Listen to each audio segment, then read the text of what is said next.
apparently we're live.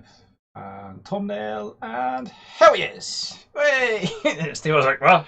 Deer in the headlights. Deer in the headlights. What is the crack? Hold on, I can't hear him now. Why can't I hear him? What's happened?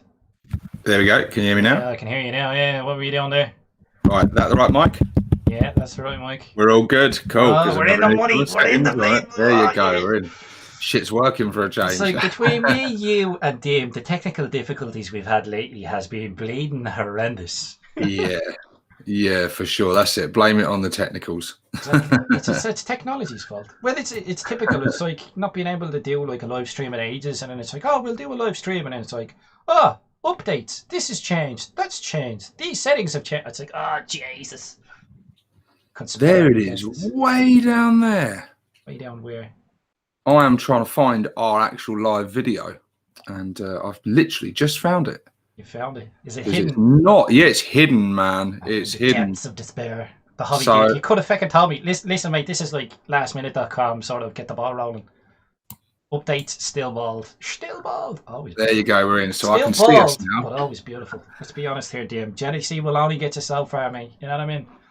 Gee, the Hyper Sapient here as well. Oi, what's up, boys? What's the story? Hobby get there. Could have fecking told me, he said. Yeah. We barely knew ourselves, mate. Look, this is it. We could barely organise a piss up in a brewery at this rate. Like our track record isn't the May West. Let's be honest. Yeah. So here we are. It's October. I have to say, like, it's looking interesting, man. I've been looking at some of that Crown-like stuff, and it's I've been doing more than looking. Oh, you've been spending the moolah, have you? The Doraemons? It was my birthday yesterday. Hey! So happy belated birthday! Thank you, mate. So I got some cash. My old man always transfers some money into my account every year for my birthday, and transferred a bit of money in there. And I'm like having to think about a few things I wanted to get, and I said, it's got to be Norzilla. I've got to have it. I've got to have it. So yeah, I went straight on there and fucking ordered that bad boy. I've been tempted. I've been looking. He's just he's a gorgeous looking bit of kit. I've always loved the Forge World Squig-Off, not the Gargantuan one, although I do like that. Just the regular Squig-Off. I always preferred that one. Weirdly, I have one somewhere. Hold on. Go on, you ramble on. I'll go. Been on my to get list for a long time, and I've always intended to get one, but. Actually, I think the Cromwell one looks better. As soon as I saw it, I was like, oh my God, it's even better. It just looks more detailed, more savage, more brutal. It looks awesome. I had to get it. And I feel like with a company like Cromlech giving us all players what we want and supporting us year on year, it's kind of, I feel obliged. I've got to support them. Not that it feels like much of an obligation, because just try and stop me buying that thing. So yeah. Oh yeah, Hobby gets agree, and he says also better value and complete. Yeah, because it comes with all the options. Don't have to buy them. Does it come with the guns? Yeah, it comes with all three. So you've got your lobber, you've got your cannon, and you've got your custom. Whatever it's called. Cannon. Yeah, zappy or zap gun, probably. That's probably what it is, because they got a different name, so it's trying to translate it into what the actual the zap gun, I imagine, is what it is. Do excuse my rudeness for a moment. I'm not ignoring you viewers. I'm literally just sharing that we are in fact live on my channel, so that everyone sees it. I was like, hold on, I thought we're live on my channel. I'm confused here. I was like, I'm bad. I'm not that bleeding bad. Dame's gone on a rant, and they no longer sell them. All right, don't worry, bud. We know. For those of you who don't know, yeah, they don't sell the guns that they sort of have. Right, it's October.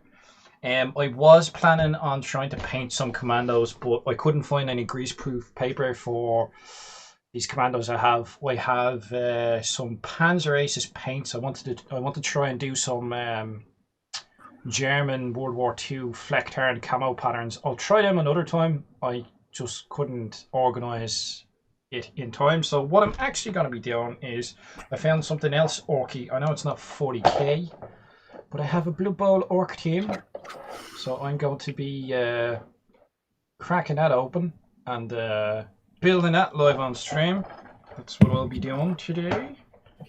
Hopefully the rest of you get some hobby in as well. We have a few of them. Rivers and Daka is giving out about the short notice. Sorry, mate. Sorry. We apologise. Look, we're here, you get. We're here, exactly. Be grateful. So grateful, I tell you. Sometimes it's nice to have a nice surprise, isn't it? The thing is, lately, we've had so many technical difficulties and so many things come up in our busy lives that sometimes if we schedule something and we say we're going to be there, we hate letting you down. Yeah. So we'd rather under-promise and over-deliver than over-promise and under-deliver. That's it. It avoids disappointment. It's full of surprise. There you go. Yeah, there you go. Here we are. So that's what I'm doing. What are you working on tonight, Steve? Well, I was going to say, lately, how we've been is like, I think of an analogy like you've ordered something. Maybe you've ordered something from Cromlech for October and you're waiting for that doorbell to ring with the old delivery man to come and you're all excited and the doorbell finally rings after loads of waiting. You open the door and it's just someone standing there telling you they've run over your cat. That's kind of how we've been lately. Yeah. But join us for this one, mate. The Q&A. It's going to be good. It's going to be good. And then, be cracking. Yeah. Oh, yeah. First battle one.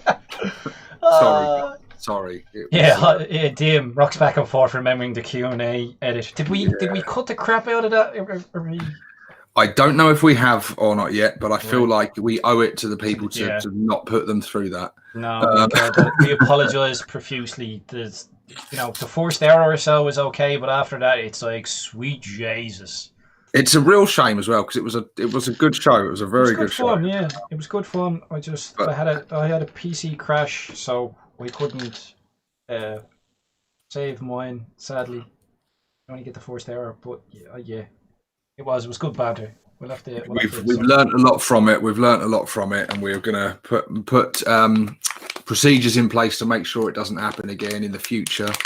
And yeah, just get stuff. I see Rivets and Daka says his Tiger Wagon is on its way. You're one of the lucky 100 then. You must have got in there quick as soon as it went live. I imagine they sold out incredibly quick. They must be sold out now, surely. You're only 100. I was looking, and I think the only way you can get it is if you buy their bundle bunch, which is all of the stuff. But I was like, I don't have €490 spare to buy everything. So it's like... No. Yeah. I mean, there's some good shit there. It's a good old bundle, and you do make some savings, but fuck me. I don't think I'm ever going to be the kind of hobbyist that's got that kind of spare cash laying about. No, that's something you'd have to like. Well, I suppose those who've probably been saving up for October, maybe. Yeah, that's true. And I mean, here. there's certainly it's certainly good to save for October because you don't have to rely on GW. There is Cromlech and other companies that support it. I mean, Cromlech must be making a killing every year in October. They must be rubbing their hands together going, some cash coming our way, fellas. More October. Yeah, man, I love it. I love how the community sort of taking the ball that somebody else has dropped and run with it. Like, run, sprinted off with it. You know what I mean? I'm just run with it. They picked it up and headed off. Art Hell doesn't seem to be... bits of everything. That's mostly Zen saying I could probably have gone crazy and bought it all. The difference between Artel and GW, mate, Artel never said they were going to, They never kind of made a thing about it, I don't even know. No instructions. We're just cutting guys off a sprue and hoping for the best here. You're doing some blood bowl. I am going to be, once I've finished my cigarette, I am going to be putting some paint on the bases of my shooter boys, which I've done a couple. I've got 2 of the bases base coated. I've got 8 more to go, so I'll be doing that. Something nice and simple. What are you using for basing material? They're all based already. Did that before I sprayed them. Just sand, PVA and sand. So I will need to, though, before I do that, give them a light dusting because it's been a week or so since I last dabbled on them. I always find that funny myself. It's like, when was the last time I painted? It's like, oh, lovely. You're rubbing the dust off of everything. It's like, it's been a while. Well, your wet palettes dried up. My Gorknot is covered in spider webs. That's how long that's been. He's literally covered in spider webs. and my mega knobs downstairs have spider webs connecting them. So they're kind of joined together by spider webs. Unicoherency, is that what it is? You're letting the spiders do Yeah. That's it. Some new war gear options I've given them. Squig spiders. Or is it spider squigs? Oh, it'd be good crack, definitely. But like, I haven't even really had the chance to sit down and even read the rule book, let alone, you know what I mean? Like, I've changed job recently, just in case anyone's wondering, and I haven't really made a video to talk about it. I really should when I get the chance. But I changed jobs, so that's why my like hobby hangouts stopped abruptly. It was just a new job, man. You know yourself, just crazy hours, being super busy. My one's more returning to the old job after lockdown. Just sort of that shock to the system of just slowly getting back into normal life. Kids are back at school, yay, and back at work. And work, we had to hit the ground running for a while there, but it's sort of settling down a bit now. Back to, sort of feels like life's returning a little bit more to a normal routine. But it's there's certainly a bit of a tension and a worry of, you know, things escalating again, and you just don't know what's going to happen. So this is it, man. We don't know. But yeah, I've had one game of ninth, but that was a good while ago, and I have forgotten everything I learnt in that game. So I need to get some more in soon. I was chatting to a couple of mates today actually about getting some combat patrol games on, and I think what I need to do is over a couple of weeks get a few games in. Once I've played it a few times over these new rules and stuff, they'll stick in my head and sort of slowly get it back into it. Yeah, I always find it like, you know, as new editions come, because like you've been playing for such a long period of time, learning a new edition I think is probably a lot better if you're starting new in the hobby, because learning a new edition when you're an old fogey, you'll have rules from like 4 editions ago that sometimes crop up into your brain and you're like, no, oh sorry, no, that's not right, that was 5th edition, sorry about that, mate. You know what I mean? It's totally. Like totally. 5th edition, I just barely ever had to reach for that rule book or the codex even, you know. I just knew the shit so well. Same, man. Played the absolute. And I was just about getting there with 8th as well. You know, in the last few games I was looking in the book a lot less than I used to be, and it seems to take a lot longer. This old 40-year-old brain of mine don't work so quick now. Stuff doesn't retain quite as well. But yeah, I was just about getting there, and then it's all changed up again, and yeah, it's. How does everyone else find it? Like, I wonder if there's people playing. How do you find adapting to new rule sets? You have, you know, old fogey brain like us when you've been around for a few editions, and you're trying to remember. I think some people retain information really well, don't they? Yeah, Dim's one of those, isn't he? He's like, certainly with lore and stuff, but all sorts. I think he retains the information and the knowledge really well. There's lots of the information and knowledge floating about in my head, but it's all buried under piles of other nonsensical stuff and useless information. I'm like that myself as well. It's a case of I can read something, but it really takes me like a lot of repetition. Like if I play a good few games, then it'll stick, if you know what I mean. Mm-hmm. You know what I mean? But it takes that from me. I need to be playing something on the regular for it to stick. Especially with changes. But I found it kind of difficult. I think I found it maybe discouraged me a little bit. Like 40k changes a lot very quickly, I find. Yeah, it does. Which is a bit difficult because you have to be sort of all in with it then, you know what I mean? Yeah, it's even since sort of coming back to the hobby now after my sort of the break from it for a while, I sort of, being on the Warhammer community site and things, and I'm seeing forum posts and things of people talking about beta rules and things in the code. And I'm like, what? More changes? Damn rule. I haven't even had a game yet, and they've already changed some shit. Like, slow the fuck down. It's very hard to keep up with. Very hard to keep up with. Like I said, you do feel like you kind of have to be all in. Yeah. It gets a bit much. It does. It does get a bit much. It does seem like that with 40k. It seems to want to be your only sort of war game as such, because you have to put so much attention into it to keep up to date with it. Yeah, you do. And that's what I'm finding. I'm sort of looking to diverge, or I'm learning not to put all my wargaming eggs in one basket, shall we say, and reaping the benefits of it. But I find because of that 40k doesn't get the lion's share of attention off of me anymore. So I find like things will change, and I'll be like, "Oh, that's changed, has it?" Yeah. But in saying that, staying in contact with the community, you know what I mean? People keep you on your toes. They're like, "Oh yeah, this thing changed, that thing changed." Whereas you're not sitting there waiting for a Warhammer community update as such yourself, because other people are doing it, and they'll be like, "Oh, what do you think of this?"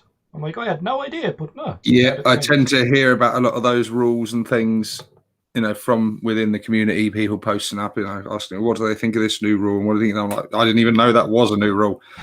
When did this happen? Today, 2 hours ago. Yeah. I'm like, oh my God. Like, just settle down. Like, it's been a lockdown, man. Most of us haven't even been able to get any games of 9th in yet. That's played into it as well. Yeah. Obviously, if it hadn't been for lockdown, I'm sure I would have been playing lots of games and, you know, operating like normal. Yeah, it's obviously the lockdown happened towards the end of 8th and then beginning of 9th. And so it's been a funny old time for everything, but the hobby as well, for sure. Although I got a lot more hobby done in terms of painting and building and whatnot. Certainly my gaming hobby fell by the wayside. It's taking a hit. Yeah, and I've missed it, man. I've missed it. It was good to have a little sort of practice game with my good buddy Reroll Joe a little while ago. We did a combat patrol game and he slaughtered me. But it was a learning exercise more than anything, just, you know, trying things out and seeing how the new rules work. And, you know, yeah, I mean, largely it's the same game. It still plays very much like 8th, and there's nothing that changes the real feel of the game. It still feels like the same game, and it's just a lot of them finer details and things you got to remember. A lot of the changes come into the list building itself with the changes to detachments and stuff. So, and that I've kind of got my head around quite, you know, well, and I think they're quite positive changes on the whole. But it's just remembering them all, man, and like, sometimes you just want to get down and play a game. I don't want to. Yeah, you don't have to think about. Oh, you need to check this rule book, that rule book, and this. Yeah, that's changed. Sometimes you just want to roll dice and have a laugh. It's nice to be really familiar with the game and know the rules. You know, like the back of your hand, and just know them really well, so that you can just concentrate on the game and having fun, rather than having to stop and go, "Is this the rule?" and checking it and. A few heads. We've got Floppos coming in. William Combs, Wargamer Spuds here. What's the crack, lads? I'm pretty sure I saw a sly pale orc jump in there as well. Spudzilla, says G, the Hyper Sapien. That's the one, man. Yeah, fair play to Spud. Spud's. I'm loving how like we talked to Spud about orcs, and he's taken to it like a fucking. Yes, he has. I've been seeing his He's seen the light. Converted Nobz and stuff. Yeah, posting them up in the group and that, and yeah, good stuff. He has seen the light, and it is indeed green. And thank you, Spud, by the way. I don't think I ever mentioned it to you. Thank you for nominating me for the I'm a Wargamer. I never did do it because I was just not doing anything at the time. Yeah, it was. I think it was Dim that messaged me and said, yes, Spud's nominated you for I'm a Wargamer. And I was like, what's I'm a Wargamer? Hundreds of videos of I'm a Wargamer. I'm like, oh, that's what it is. So maybe I'll do a late one on that, and you know. That's never too late. You can always join in. Definitely. Yeah. But you don't, like, I think the topic of conversation I've talked to with people, and it keeps cropping up every now and then, is what's going to happen with orcs? Are we going to get a new orc boy set? And now that I'm sitting down here and looking at this Blood Bowl team, these are the first new sort of Blood Bowl stuff I've built. Now that I'm sort of sitting here putting these together, it's like the detail is great on them. And I love how the connections are really smart in that you don't get to see the connections. They're really well designed in that regard. But they're very monopose. I reckon if they do the new Orc Boys kit, a new version, I think they'll do something like this. What do you reckon? I don't even want to talk about it. It's like, don't talk to me. I don't know. I mean, Blood Bowl is a very different game, isn't it? And the sprues are kind of designed, you know, I mean, I've got the, I am also soon to be getting into the Blood Bowl because I have my Goblin team. Ooh, ready to. Yes, I bought these off our good friend Dim, actually. So yeah, can't get my words out. I soon too will be getting into Blood Bowl. Looking forward to it. But yeah, they're much the same. The sprues, they're designed very monopose in that way, which is fine for this. But I don't want it for 40k. But I don't know. We'll see. We might get nothing. We might just get a new codex. Well, that's what I'm expecting. That could possibly be a blessing in disguise. You know, it's a difficult one because I'm laughing at Dim. He's like, just as planned. Rubs hands. He's like, mwah, mwah. I've always wanted to get into Blood Bowl. Even way back when I was playing 3rd edition. It was always on my radar. I'd like to do Blood Bowl. And no one else I was ever like in the hobby with at the time ever had any real interest in doing it. So I never bothered. But with you guys doing it and that, and with us going to be doing bat reps and stuff, it'll be cool to get some Blood Bowl bat reps and things up. And it's a nice little thing to dip your toe in, isn't it? It's not a huge investment. Yeah. It's like doing one squad essentially. So I might actually get something painted up. Jesus, like. Yeah. Same. You know, because progress on my 1,500-point army has pretty much stopped altogether. But let's be honest, you know, with Kratz going up by 5 points, I'm probably already at 1,500 points. There you go. There you go. I mean, I've got to finish this Shooter Boy squad just to be able to get a legal battalion detachment. So I've got my 3 squads of troops, but at that point, once I've painted these boys up, I technically have got a fully painted finished army. I don't know what the points of that would be though, because the Tank Busters are a large squad and a big point sink, so that would take a big chunk off the army. But I'd easily fill 1,000 points there, I think. Yeah. But yeah, with the Blood Bowl team, man, I swore, like I was like, if I ever do anything else, I won't do greenskins. Because it'll be nice to have something completely different to do. And I was looking at the Blood Bowl teams and I was chatting to Dim about it. I said, there's a few that have caught my eye. I said, I like the Skaven team. They look cool. Chaos team look cool because I like the idea of doing like a pure Beastman Chaos team because I've always liked Beastmen as well.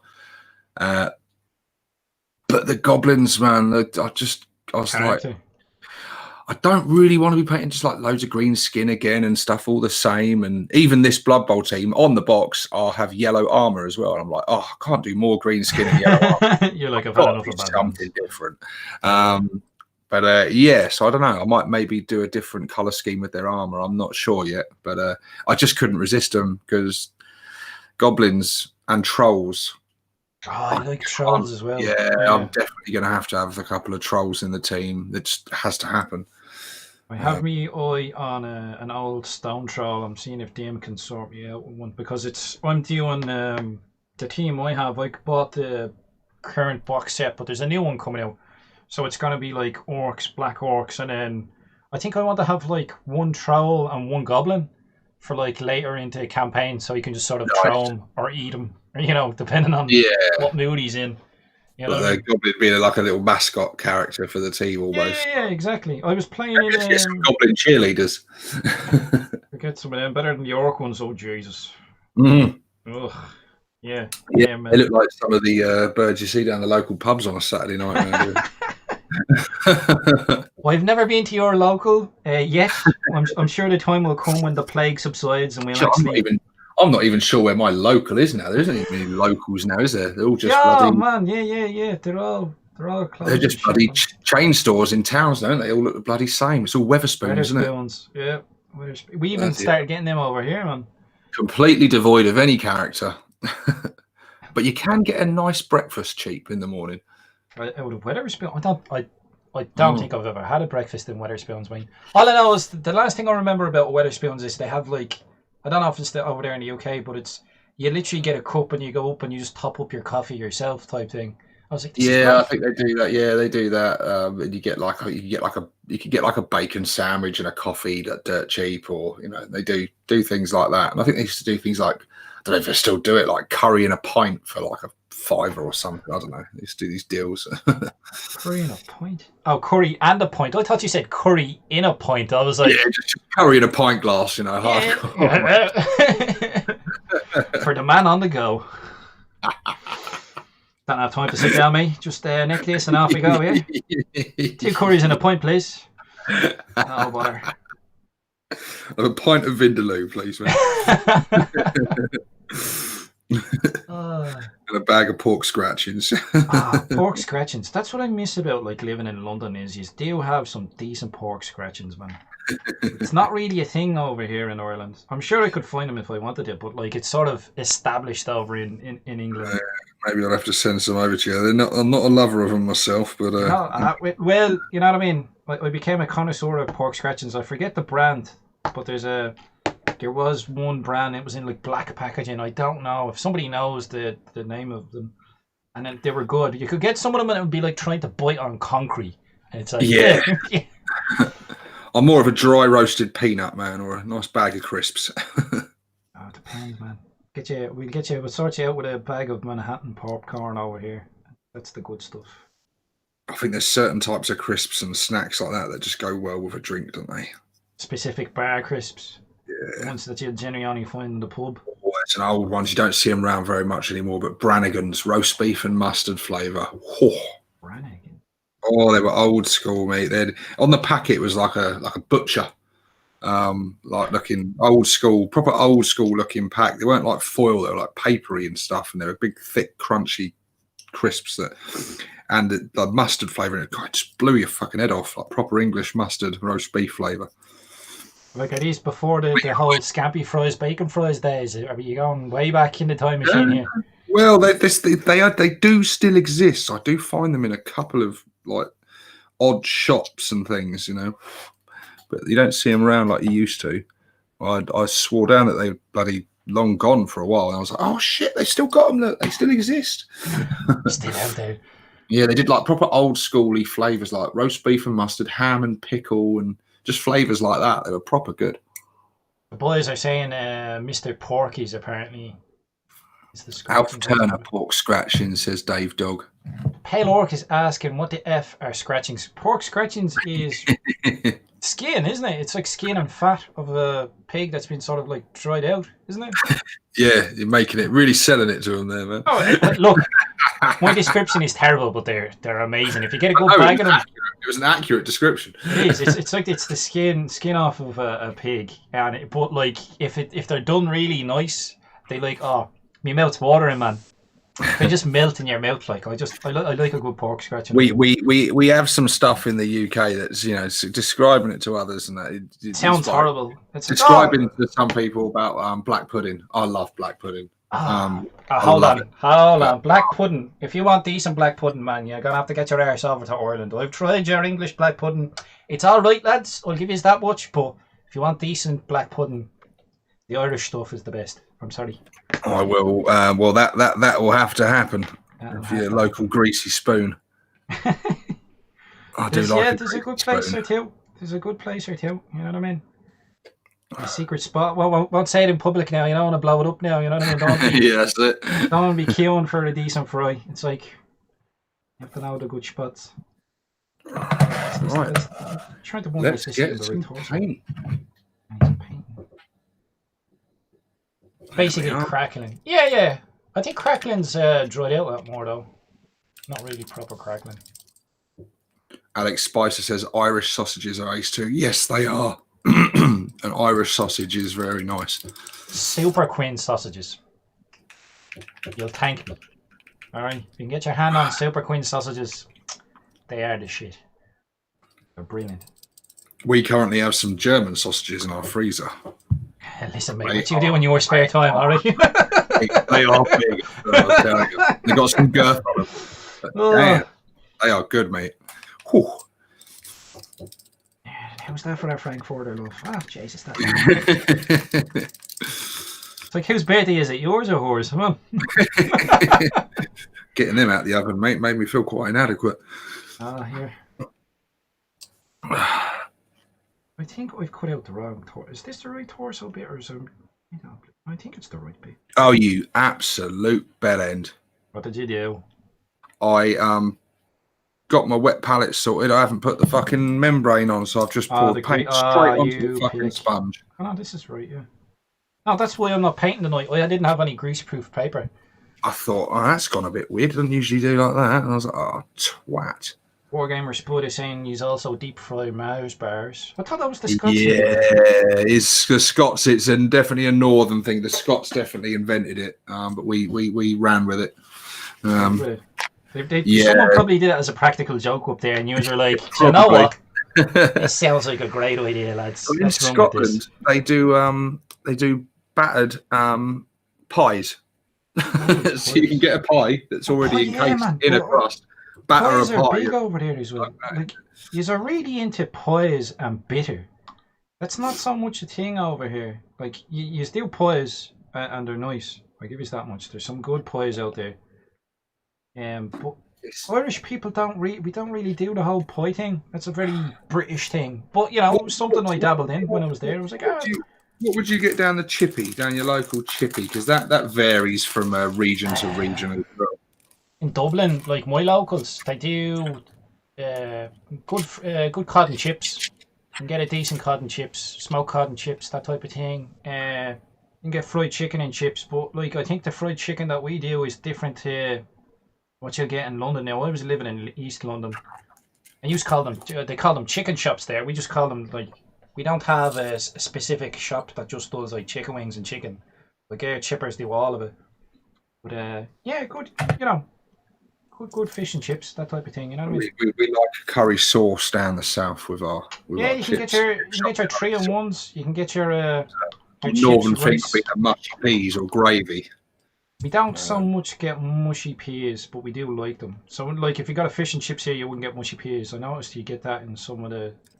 I'm not a lover of peas anyway, and mushy peas to me, it's like someone thought, how can we make peas more disgusting? No, proper marrow fat peas are the shit, man. And then there's this thing up the north that I discovered that Tim introduced me to, which is peas pud. It's like this super savoury thing. I actually really liked it. On a bit of crackers, bit of cheese. It's made out of peas. Right, the war boss is saying, pies in a chippy. Yeah, pucker pie. You got your choice of your minced beef and onion, your steak and ale, steak and kidney, chicken and mushroom. For me, it'll always be a steak and ale. That's my pie of choice. Why isn't it chippy? No, I don't know. I'm sure you can get them over here, but it's not as mad as it is over in your neck of the woods. Use fuckers. Love them, man. You should stick anything in a bleeding pie in here. Yeah. Do you remember the pie makers? They're like sandwich toasters. A pie maker. You bought your crusts and you could just fill them with whatever you want and close the lid, like a George Foreman type thing. I don't think I ever came across them in the wild. I did come across those sandwich makers where you'd put like your ham and cheese in, and it pretty much like sealed it into this molten packet of toasted bread. And you'd boil into it and hope you didn't burn the mouth off yourself, like. The contents of that is almost as hot as a McDonald's apple pie, you know. Oh, Jesus! Oh, man, I love a good apple pie. You know what I mean? Can't go wrong. But yeah, you'll burn the bleeding handies off yourself. Frey bentos. Right at the big. Oh, I do like a Frey bentos. Yeah. What's a Frey bentos? I've never. Pie in a tin. Pie in a tin. You just. Is this the metal tin, and you take the lid off and you put it in the oven? The lid, stick it in the oven. It's puff pastry, so it puffs right up. Yeah, they're good. They love them or hate them though. Some people can't stand them because they sort of go. The pastry goes all sort of mushy on the inside and on the base of it, but I like them. They're making it. I'm getting very peckish here. Another thing the Brits do well is any kind of food you can dream of in a tin. In a tin. And they make anything in a tin, don't they? I walked into bloody Iceland and I saw the full English in a tin. I'm like, oh my god, that's gonna be grim, isn't it? I'm thinking when it's on the way out, it's got to be bleeding grim. To be honest with you, you know. Yeah, for sure. I don't think it'll look much different. And egg and everything in it. Beans and egg and everything. Just like, mate, God. Mushrooms and some shitty little sausage and a horrible gristly bit of bacon. Not good. No. That doesn't. Yeah, I'd be. I wouldn't be. Wouldn't be too. You're getting offered a full English in the morning, and then someone serves that. And then someone in front of you, they just get the tin out, and it's like this gelatinous tin. It's owner, it just comes out in one solid tin-shaped lump. This gelatinous tube of breakfast. There you are, mate. Get the spoon to that. Stick that in the microwave. Happy days. Can't go wrong. Oh man. As a nation, we do eat some shit. We really do.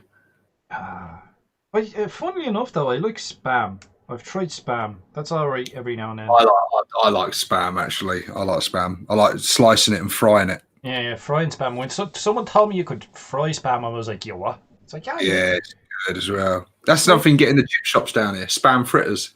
Yeah. Yeah, it's just battered Spam. I have to give that a bash the next time I'm over in that neck of the woods. Definitely. Yeah, Spam, egg and chips. And a pint of bitter of some form. I'm not mad about bitter. I like Doom Bull though, which is weird. That's a bitter, isn't it? Oh, you're testing on mate. If you're talking alcoholic beverages, I drink the gayest drinks known to man. The more feminine, the better, and I'm all over it. Alexis cranberry and vodka. Leave them alone, lads. Oh yeah, that's it. I can't stand beer or bitter or lager or any of it. I don't like the taste of it. It doesn't do it for me. Doesn't float your boat, not your cup of tea. I would basically go to a bar and order a glass of rosé and or something with a sparkler in it. You know. Jesus. Yeah, and I ain't bothered either. I ain't bothered. No, I can't. I actively rebel against the macho culture in bars, which just I don't know. There's certain things that you're just not allowed to drink. I'm like, hey, look, if I like the taste of it, I'm having it. I don't care if it's got an umbrella and a sparkler sticking out of it. Give me one of them woo-woos or a sex on the beach. Whatever. Okay, so I'm going with it. I think the thing I used to like drinking when I'd go to the pub, because there was when I was living in London, there was a pub I went to where there was board gamers meet up. They used to meet up in the back of the pub in like a function room. So, you know, I think it was of a Thursday. If there wasn't a function going on, that they'd go there, and I think they let them like hire it out for a tenner or something. It didn't cost much. She'd pay like your £2 or whatever to go, and you know what I mean? You'd go there, and you know, you used to be able to get pies and stuff and mash and decent food. And your man who actually owned the bar was Irish, but yeah, it was cool bar.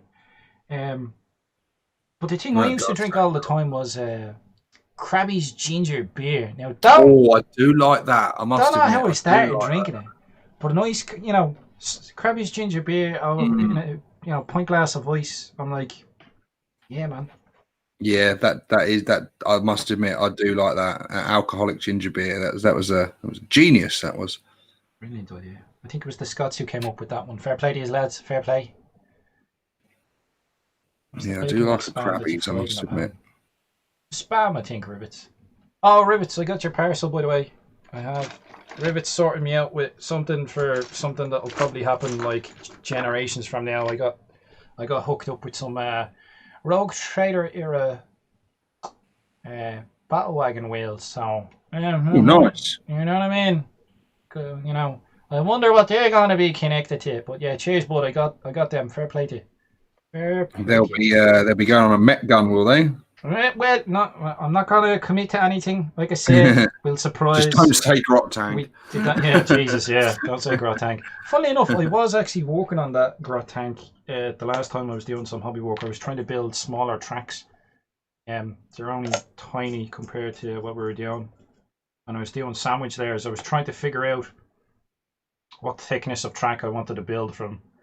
Because I still have to do a tutorial on that. Which I'll probably do. So we'll get there in the end. It might be 2022 before it's done or something. I don't know. It'll be done when it's done. You know yourselves.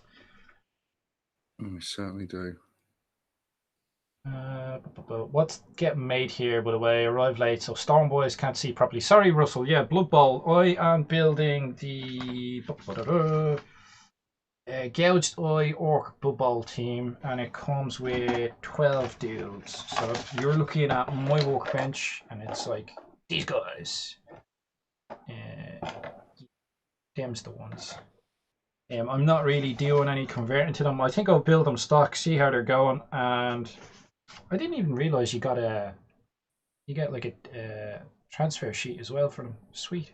Yeah, you get all the tokens and everything in there, don't you? You get I was wondering what these like little special balls and stuff with them. Yeah, there's like these fists and tokens. I'm sure they're just markers for keeping track in the game. They'll get painted up as well.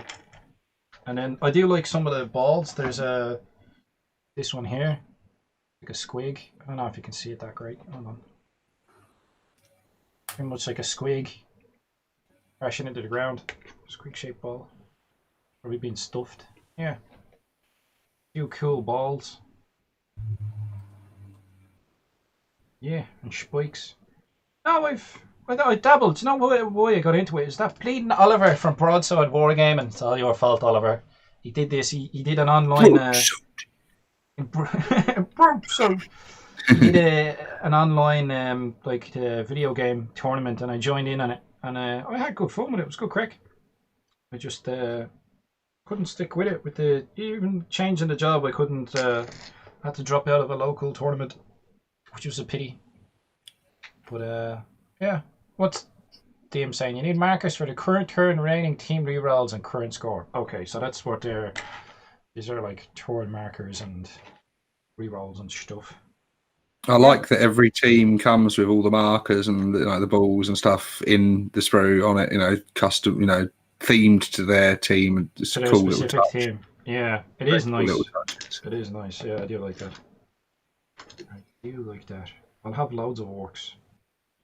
There's a specific build I'm looking, but this is the thing. I don't know how much it's going to change in with a new edition of Blood Bowl that's coming out soon. Well, I don't know how soon is, but there's a new edition that's been announced and coming out. I'm sure DM. It's a game that hasn't changed a whole lot over the years, has it? It's largely remained pretty, from what I hear, pretty consistent. Even going way back, it's hasn't changed a whole lot. It's true. This is very true. Whereas 40k is, fantasy certainly,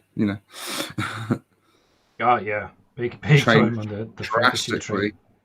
But I think that's part of the reason why I started playing some other war games as well. Is it's all changing. By the time, you know what I mean. I think I didn't play that many games of 8th edition. I think the last game of 8th edition I got in was in February, and then between now and then there's like a new edition that's coming out. But like what, the game was out 2 years. That's just it's you know what I mean. For the amount of games I get in, I just find it changes too quick, man. Changes way too quick. But then that's just life, you know what I mean? Work gets in the way. Hopefully, Ninth will be with us for a long time, but we'll just have to see. But yeah, I mean, I'm sure within a couple of years from now, Ninth will probably be unrecognisable from what it is now. Come a few chapter approved and a few, big FAQs and whatnot. I'm sure it'll be looking equally different. Like, the start of 8th to the end of 8th, it was essentially a different bloody game by the end. It's kind of strange like that. It's like what's, sort of discourages you from buying the rule book. You know what I mean? It's like, what's the point in buying the rule book after a month or so? Its chunks of it are going to be out of date, but, that's what folks want. Fair play. Destinations here. What's the crack, bud? Very cool. What hangs? This reminds me I need to get cracking on with Gazzy. There you go. See? Else the nation, get cracking on with your Gazgul. I know you have one. I sent it to you. need to send another one out. I have one here for the pale orc. I just need to get my arse to a post office when I get the chance. And post it to him in the land down under. We weren't allowed to post stuff for a long while there. I think we're allowed now. Which is, yeah, weird. This is the trouble with my Norzilla. I think that's going to be a while in the post. I think the Polish Postal Service, there's a warning on there saying it's very restricted at the moment and because of the pandemic. So it could be a while before I get him. Yeah, it's a bit mad, alright. Be honest with you, if I ordered miniatures now, it's not like I'm short of, Same. stacks upon stacks of miniatures. It didn't put me off at all. I thought, well, I'll buy it now and it's done, and I know I've got it coming. And then when it comes, it comes. It's like I've got enough to keep me busy in the meantime. Like I put some coin into a Kickstarter for BattleTech, and it's supposed to be coming this month. And if it's delayed, I would not be bothered in the slightest because I have that much I could be doing. I'm quite happy, whereas I'm sure other people are biting at the chomp to get at stuff. I'm like, I've Blood Bowl miniatures and I've orcs what need painting for me standard army, and I've enough bits and pieces to keep me going and entertained. And I bought something really weird. My local comic book store had a sale, so I bought myself a Gundam or two. I've never done these before, so there you go. Look, I don't know if other people do Gundams or something, but there you go. I was like, oh, this looks cool, and it's going cheaper. You know what I mean? So I was like, all right, grand. I bought a couple of them. So I mean, I'm broadening me horizons. I'm like, I just want to have fun. I don't want to be just worrying about competitive builds. Dipping your wick all over the place, isn't you? I'm getting around, bud. I'm getting around, darling. Sampling the buffet table with miniatures. I'm going to try a bit of that. Oh, yeah, Jesus. And then me friends that are into Gundam are telling me all about the cartoons and the lore, and I'm like, oh, Jesus, there's a lot to this. I think it's like everything. There's so much out there now. There's so much choice and variety out there now. So much more than there's ever been before with things like Kickstarter and stuff. And there's miniature games and, ranges and board games and skirmish games and stuff just springing up all over the place.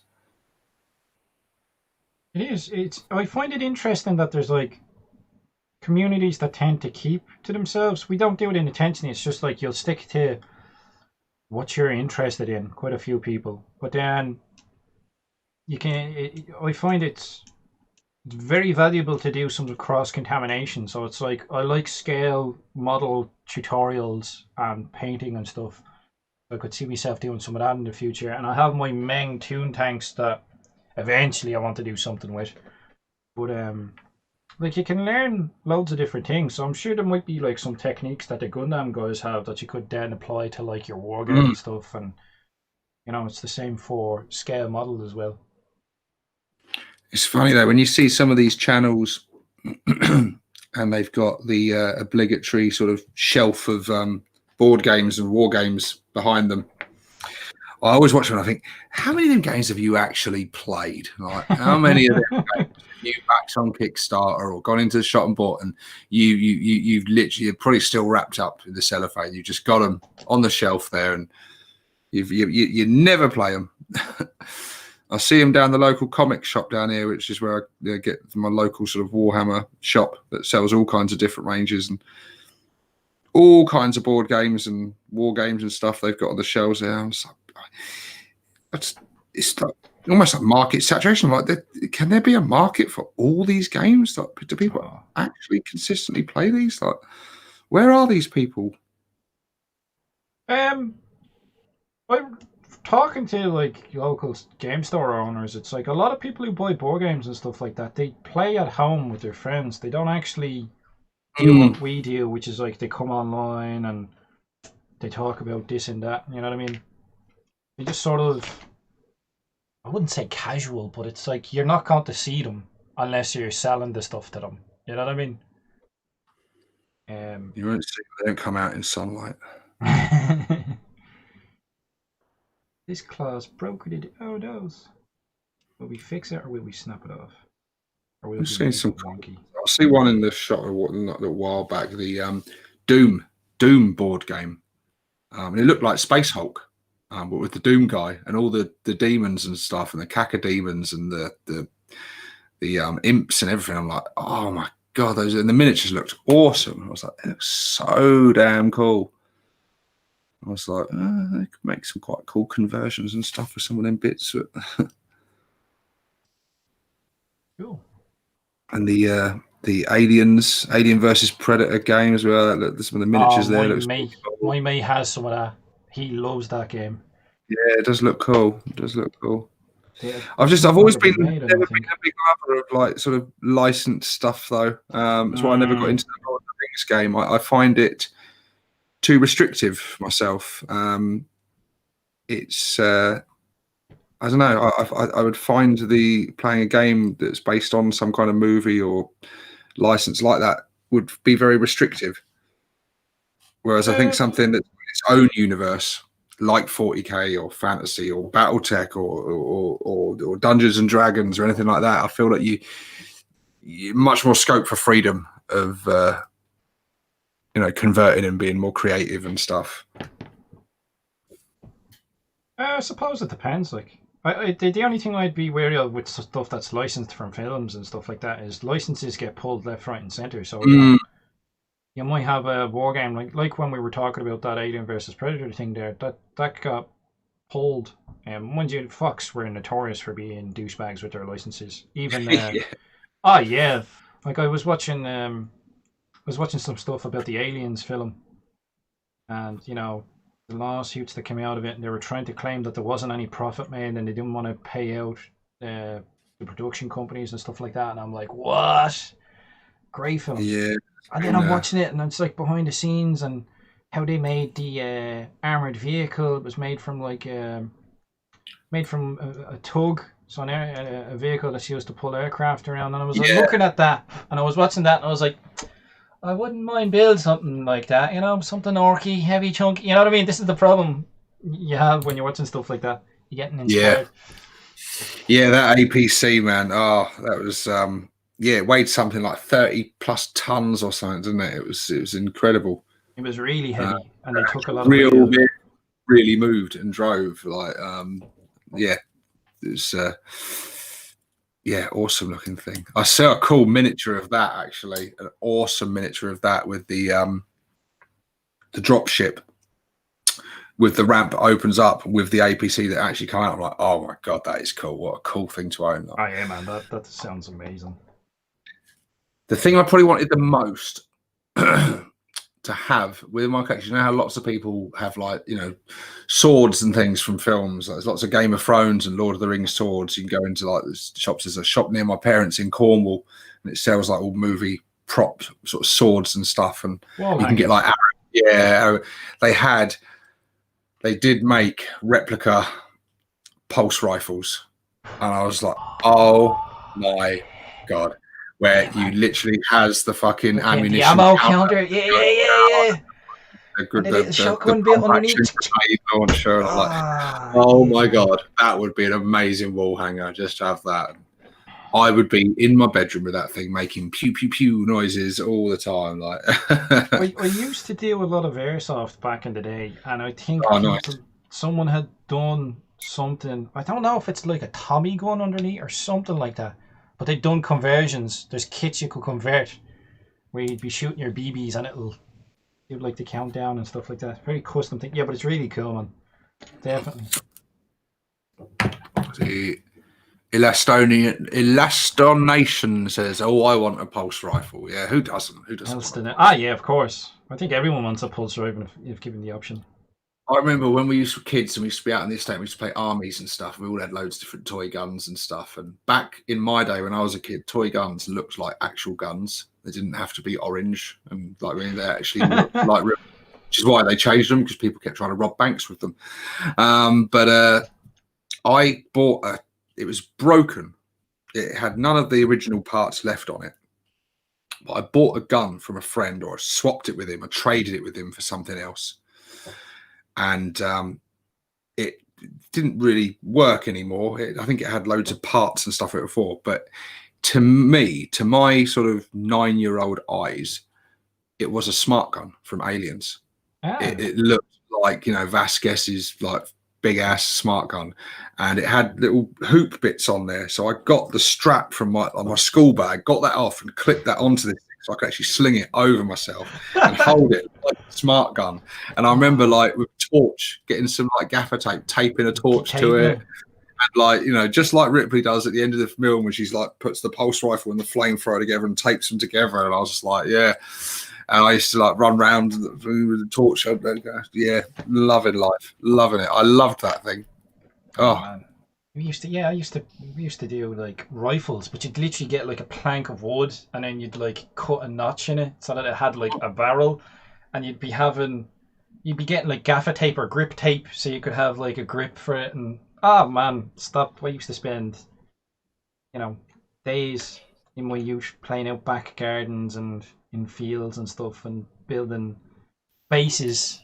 You know what I mean? Local farmers hated us because every time they had a field of corn, quick, the farmer's coming. We got chased off by the farmer a few times. We're like Merry and Pippin, like old Farmer Maggot's coming, he beat his crops again. But yeah, we used to, when they were all chopped down, we used to get all the stuff and make like trenches and stuff and make base. You'd spend that entire day making a base, and just as you were about to start playing the actual game, your mums would be calling you in for dinner. Yeah, dinner, come on in, it's getting dark. But yeah, the farmer must have hated us. Must have gone out to that crop he'd. That was his year's earnings there, and he'd come out and see how the little bastards have made a maze. That's about 20 grand up the shitter. I'm sure he was only delighted, which is but it was fun times. You know what I mean? We could have been doing worse in our youth, Steve. You know what I mean? We could have been doing worse. For sure. Instead of stressing poor farmers out. Buying packets of fun snaps at the shop, using them as hand grenades, spud guns and cat guns. And good times, man. Kids today, man, they don't know what they're missing. Mind you, it's all Nerf guns now, isn't it? My nephew, like I've been guilty, like buying him Nerf guns. Yeah. Jesus, like I'll go over and visit, and my brother will be there, and all three of us will be having like a Nerf war. Mm-hmm. Shooting, one of us will be in the bedroom. They fucking hurt, man. If you get hit at close range, bastards in the eye, about it, man. I got one point blank in the eye off my nephew, and I can still see, so they're child safe. But it was the big red ones, the bullets that are about yay big. Yeah, and you got the different ones, and you got tracer rounds and everything. They got like ones that light up, so you get proper tracer round Nerf guns, and the ones with the little holes, they whistle, so it goes as it shoots past you. And when we went to America on holiday, we went to Kentucky to visit friends of ours, and my son, he would have been 8 or 9 at the time, and he was well into the Nerf guns, and my mate's son was the same as well. We went into like one of the big stores there, and they had loads of Nerf guns, and we bought him loads, and we weren't really thinking about like how we're going to fit all this shit in suitcases back, but I got him a few smaller ones. He had like a shotgun one and some pistol ones and that. And I ended up buying myself one. I was like, well, if you're having them, I'm going to buy myself one as well. We were running around the pool shooting each other. But I got him this big-ass battery-operated, chain-fed thing that had a fucking tripod and everything. It was a full, like, fucking, what they call them, M50 or whatever. And, man, that suitcase took a while to come through the X-ray thing. You can imagine the guy on the monitor going, what the arms dealer coming through here, like. That suitcase looked like it had been tampered with a little bit and inspected and close inspection. Yeah. That used to be fun in games when I used to work in the airport, and people are like, my bag's been opened. It's like, well, was there something in there that shouldn't have been? You know what I mean? It may have been customs. Lo and behold, some people will get very quiet very quickly and wander off. Good times. What's everyone chatting about? That's nice. It looks like they're chatting about how much GW hates orcs. Is the vibe I'm getting there with you? Players. I don't think it's that they hate us. They just sort of forget about us until every now and then. Yeah, I think it's more that. I don't think it's malicious not so much intent. despised, it's just neglected. It's just, neglect. It's like, oh, they're always giving out. We give them something and they're not happy with it because you're not listening. GW, listen to us. Multi-part, multi-pose. Just look at what your competition's doing. Do some of that. Yeah, exactly. We want that. I want that one. See, GW, you've had years to release a plastic squig off, and then Cromlech come out. It's resin, yeah, but it's a squig off. Oh man, that'd be sweet, yeah, for Snakebite players as well. I reckon if we got something like that, if they it's been a good year for Snakebite players, especially with them big squig killer can standing as well. They're all so good, and I think Dim needs to be buying them, man. They need to go in his grot army. They're just made for his. Yeah. Look, mate, I'd be surprised if he hasn't ordered 12 of them already or something. You know what I mean? Dim, do it, man. Do it. Get in there. Well, hold on. He doesn't need any bad influence. I know what he's like. Sell some of the other ones first. Sell some of the other ones. He's probably already got more killer cans than I've got at this rate. What, how many have you got? I have 6 painted. I have another 3, also third-party ones, completely unbuilt. I have 6 painted ones. So I do have a grand total of 9, but 6 usable ones. You weren't finding them too useful on the tabletop, though. I think that's the problem with cans. I think they'd be more popular if they got more love. Yeah, I love them no matter how. Voldemort's in here. Voldemort, how funny. Voldemort, we were chatting about you on our last War Bosses video, but you probably didn't hear it because it was like. Oh, it was fucking shite. Good things, though. Good things. They're all good things. Yeah, good stuff.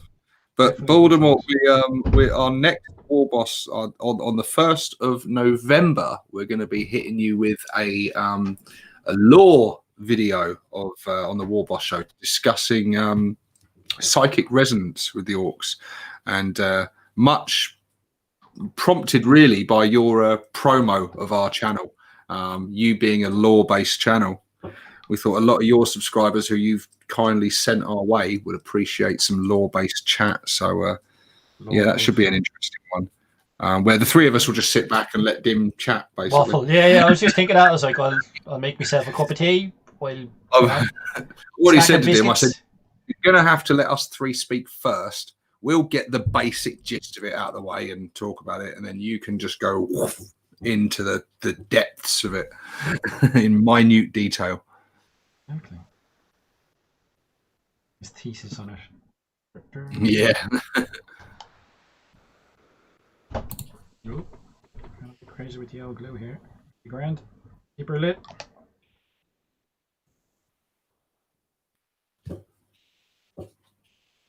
Gee, the hyper-sapiens, I don't think they hate orcs. They just have a hard-on for Marines. Well, they are the poster.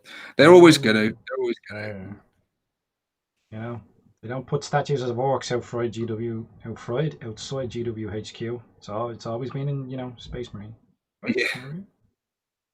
Well, I don't think is there any statues of orcs? I don't think many orcs will take the time to build a statue, would they? Maybe an idol of Gork or something. But... Yeah, exactly. A giant gargant. That is, they're like living statues, pretty much. Yeah, gargants. Yeah, that's it. Orcs do build statues, but they're useful statues. But they're used to kill stuff. What do you mean it does nothing? Yeah, it just sort of sits there and looks menacing. It's like, nah, needs more of that, mate. Yeah. It's a stomp at a statue. Yes, says Pogue. They're living effigies of Gork and Mork. Speaking of living effigies of Gork and Mork, has anyone bought the new Cromlech ones? I was looking at them and I'm like, I would be tempted. But they're good looking, aren't they? They've certainly got the look. I do like. I think it's because they're mostly HDF, aren't they? I know that's going to put some people off. Mind you, having said that, I mean, I've got my I'll just do the fucking. I don't have any HDF miniatures. I know Dread has like the blimp off of Cromlech and stuff, and I know you use some stuff. I haven't actually looked around with it myself. Bebork and Orc Steady here. My Gork and Orc and yeah, the Gork and Morkanot you got. And yeah, I wasn't sure at first, and you can see the cobwebs on him. But they were fun to build, and they look awesome. I've got to say, they really do. Yeah. So what are they like for like soaking up paint, priming? Have you? I've never had an issue because I haven't. I've painted up my HDF scenery and stuff. I have a lot of stuff from Tabletop Scenics and other companies, and you spray it, and it takes to it just like anything else. And then from that point on, it's a case of painting it just like you would any other miniature. I think it probably soaks up the spray perhaps a little touch more than well, obviously a miniature wouldn't soak it up at all, but it probably does soak it in a little bit, but not enough that it's really noticeable. And if you're like me and you get your undercoat spray from Poundland, £1 a can, you don't really mind fucking going through a lot of it anyway. But yeah, no, they take to the stuff really well. But I know these stompers that Cromlech they're HDF, and then they've got part resin parts. So there's some of the parts on them are resin parts as well. So it's a combination of HDF and resin. Various materials. I was impressed that you can change out the arms on them. I was like, that is genius. Yeah, they've got like a build your own stomper section on there, haven't they? Where you can pick your body, pick your head, pick your arms, and like that. They're just knocking it out of the park, man. They're knocking it out of the park. They're releasing, a squig off with all the weapon options, releasing these squig-based killer can alternatives with all the weapon options, stompers that you can pick and choose the bits you want. I mean, GW. Sort it out, mate. Everyone buying this stuff. Yeah, we're throwing. That's it. Like, quite a lot of people are throwing money at them, and that Tiger tank, high demand for it. Beautiful. What did they say? They only make 100 a year or something like that, or? Well, they made the limited edition. I think they made they were kind of made to order last October, and they were really popular. Then the people that didn't have the money at the time, because it's quite an expensive kit. People that didn't have the money at the time are quite sort of devastated that they couldn't then buy it later on down the line. They were a bit gutted that it was. And then they bought it. Re-released it this year of just 100, which it's a shame they do the limited edition thing. It's a bit of a shame, but it's a gorgeous kit, and again comes with all the options, literally all the options, and they do clever little things like with the Squigoth. It's got the little socket holes ready to take magnets. Making life easier for you as well. That's genius little things like that where they're actually planning in ahead. Well, people like having options, and they like having. So rather than just have the eyes, we'll actually make the little socket hole ready to accept a magnet. Brilliant, genius. Such a simple idea, but so clever. And do you know what? I'm surprised Games Workshop don't do something like that themselves, because they jump on selling their own magnet bandwagon in a hand. Yeah, you know what I mean. Yeah, 10 times the price of anyone else's magnets. 100 quid for 10. Yeah. Value for money, mate. Polarity is halved, but the price is doubled. We're not bitter all sods at all. I buy the books, I buy the miniatures, but I don't buy virtually any of their hobby-related products like that. I don't buy their paints, their sprays, their brushes, any of that stuff, because I just think I can get exactly the same quality, sometimes better, for a fraction of the cost from so many other companies. And I think more and more people are doing that these days. More and more people, as these things are becoming more well-known and they're more easily accessible. Yeah. Oh, definitely, I'd agree with you. It's totally changed. Like, I used to be Just Games Workshop for a very, very, very long time. Even my paints, Just Games Workshop. Same. But more recently, like, I've been getting into model color when I do get the chance to paint. I do still use the skin colors I use for my orcs, on my Gretchen and stuff are all just GW ones. Because I figured out the colors that I liked and I've stuck with them. But if I find substitutes that match the tones, I'll be switching over to them. because every now and then Games Workshop like to change their colours, and the last thing you want is, oh, I do my skin a certain way, but they no longer make the paint. You know what I mean? That's happened to a few people.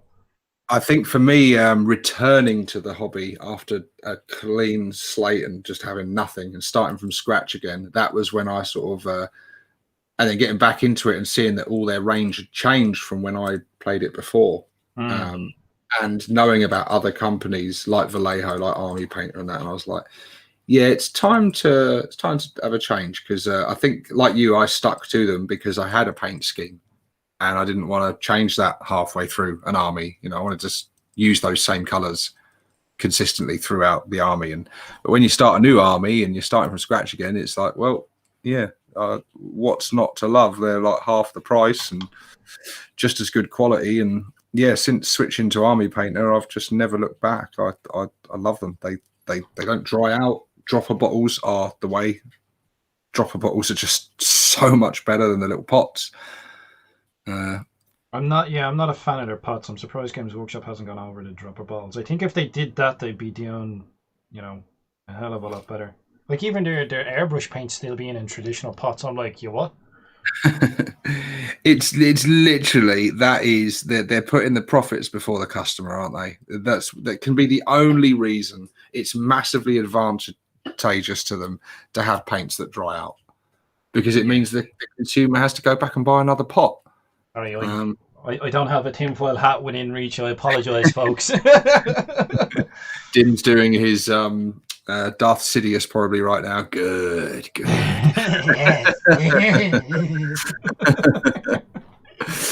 Your anger makes you strong. Eric Brown is saying, I got 5 sable brushes for £4 at Michael's Hobby Shop. Good deal. Oh yeah, brushes, man. Brushes as well. Yeah, getting cheap brushes is good, but there's also like good brushes out there you can get. Spud put me onto Broken Toad brushes. They're really good, man. They're really fucking good. You'll pay for them though, you know, but they're quality.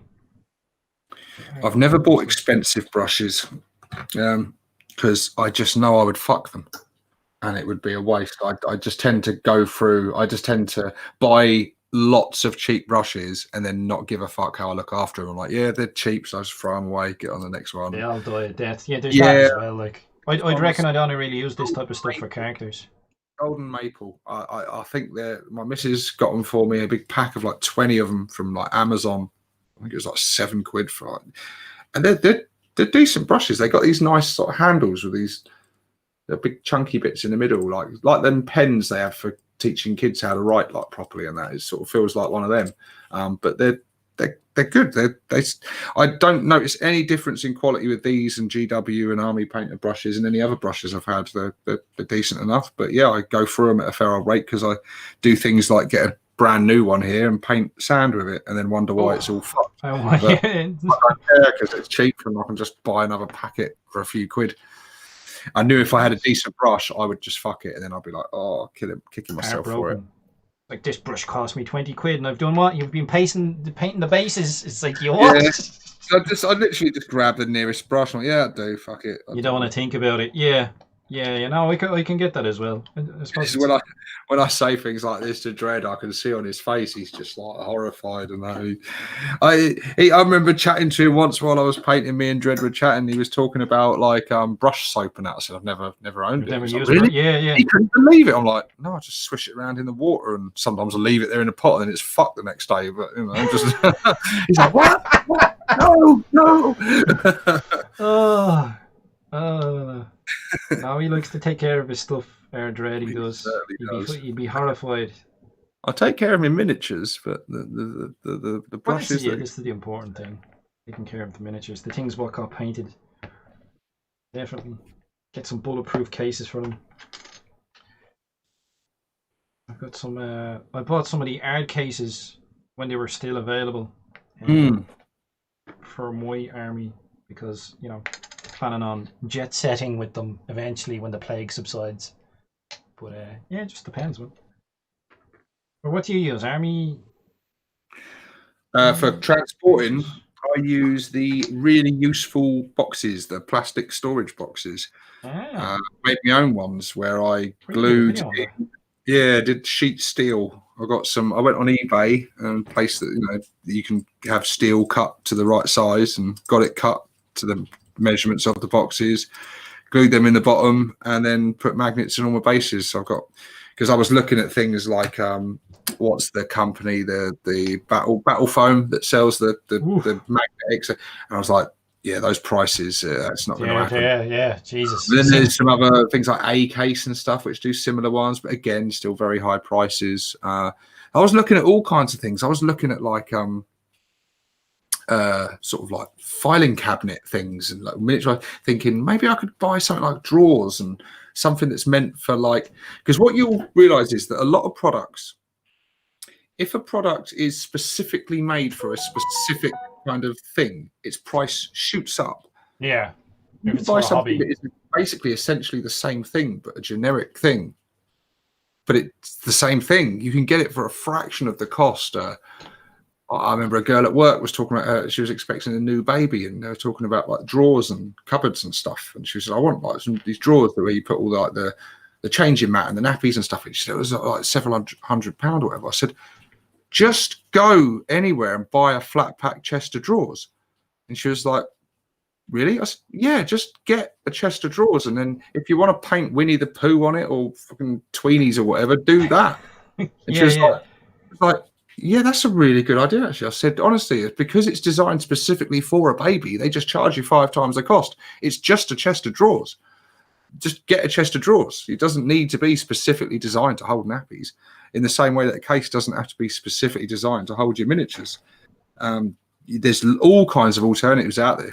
I was looking at all things like gun cases and tool cases, toolboxes. A lot of people use like a toolbox, a metal toolbox, and then just miniaturize, and they have them stuck to the lid, stuck to the side, stuck to the bottom, and you can get toolboxes like all places for like under a tenner sometimes. But yeah, there's all kinds of alternatives out there for transporting your miniatures, keeping them safe. Like I said, a lot of people use like gun cases or like case for your drills and stuff that have like the eggshell foam in it, and they cut like out a miniature case, and then and do that. But yeah, there's all kinds of alternatives out there. But I think making your own in some sort of way or repurposing something saves you a huge amount of money. And I like these really useful boxes because they're stackable, and it's kind of an expandable storage solution for me. As my army grows, I can just buy more of those boxes and they will stack up. And so, yeah, and they come in all shapes and sizes as well, which is really cool. Voldemort's heading off there. Apparently his missus is yoinking him off his phone. Cheers for dropping in, Voldemort. You could say yoinking. Well, you know what I mean. He's been, you know. Yeah, I'll hold you back, mate. His attention has been drawn elsewhere. Oh, gosh. But yeah, Rivets and Daka would say at this point, God bless her hobnail boots. I still love it when he does that. Makes me chuckle every time. Indoors. Dave Dog says 6+ Steve orders a gun case for his minis and gets 4 years at Wormwood Scrubs. Russell's off. Take it easy, Russell. You never know, man. Yeah, well, I do be jealous of the Americans for that, because they can, obviously, since guns are more prevalent over in that neck of the woods, they can get gun cases down in like their cheap, like in Walmart and stuff. They can get gun cases that have like plug foam and stuff like that for little or nothing compared to over here. Or even some of the more expensive cases are produced over there that are really good, like guys who use Pelican cases for the camera gear and stuff like that. I was even looking at some of those cases for flying an army around. The whole thing about doing battle reports, because you lads live in the UK and I'm living in Ireland, so I'm like, you know, the cheapest way for me to get there is to go on a budget airline and off you go. But you know what I mean? Yeah, probably going on getting a gun case through customs is going to pose some problems. Yeah, it'd be problematic. You know what I mean? But no, hard cases are fine as long as there's no firearms in them. You know what I mean? Yeah. Yeah, Angus is saying gun cases would draw too much undue attention. I'd agree with you there, mate. I've heard many stories where people have left cases in the back of the car. Now, if you don't own a car and you're going to get one eventually, you leave nothing in sight in a car. Absolutely nothing in sight, because people will break in and steal your shit. And I've heard this happen quite a few times, especially in the States, where someone has a gun case for their army, left it on the back of their car, someone's broken in thinking there's a gun in it, and lo and behold, you know, it's fucking full of toys. What's this shit? Yeah. With no idea. Here. What's the crack, more valuable than a gun. Eric's saying Harbour Freight has gun cases with the custom pop-out fittings for way cheap. They even have vacuum pumps when you take plans. Oh, you can get like custom cut stuff. You can get that as well with some of the specialist army pack guys, but like you're gonna pay for it. Like Steve was saying, if it's specifically for the hobby, you're gonna pay for it. I went off foam. I did have a case from Battle Foam.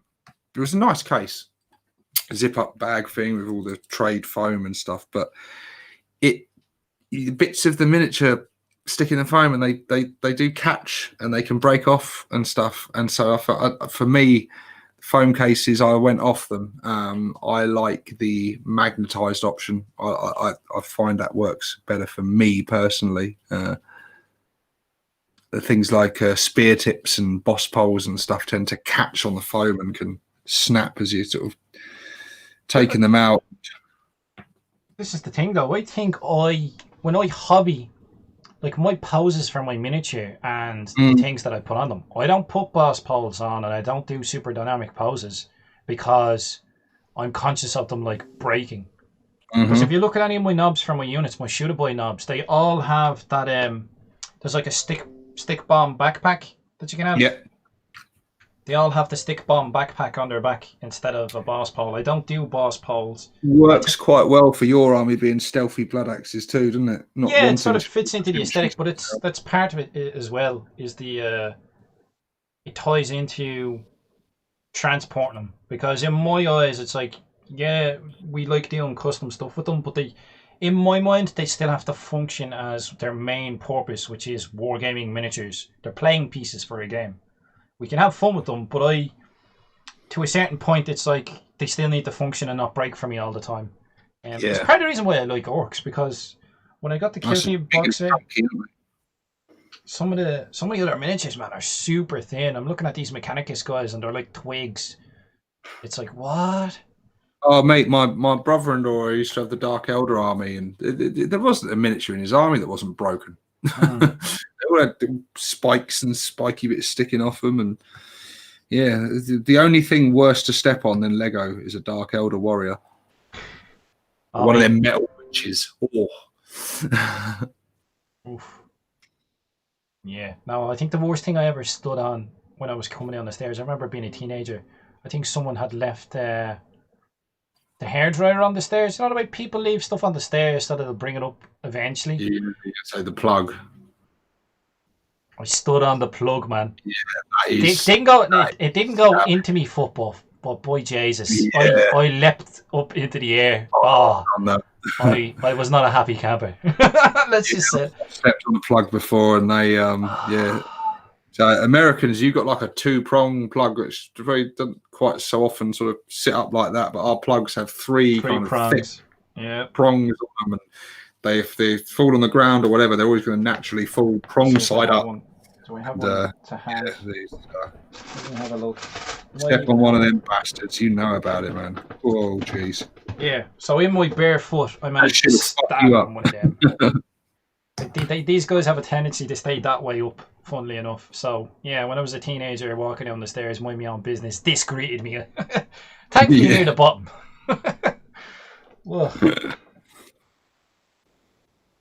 Common misconception on soundproofing thing. They work as diffusers, kind of, but not actual soundproofing. Oh, okay. Using eggshells as soundproofing. I've heard of that. Yeah, a lot of people record in, well, a lot of YouTubers do that sort of thing. They put the foam up around to to diffuse the sound, apparently. There you go. No, I had the opportunity to get some soundproofing off of someone there, but I just don't have the space in this tiny room. I'd love to. I'd absolutely love to soundproof the crap out of it, but no, I'd lose about an inch off of each wall, and it's claustrophobic enough in here. You know what I mean? He'd just be like me. Doing some hobby, guys.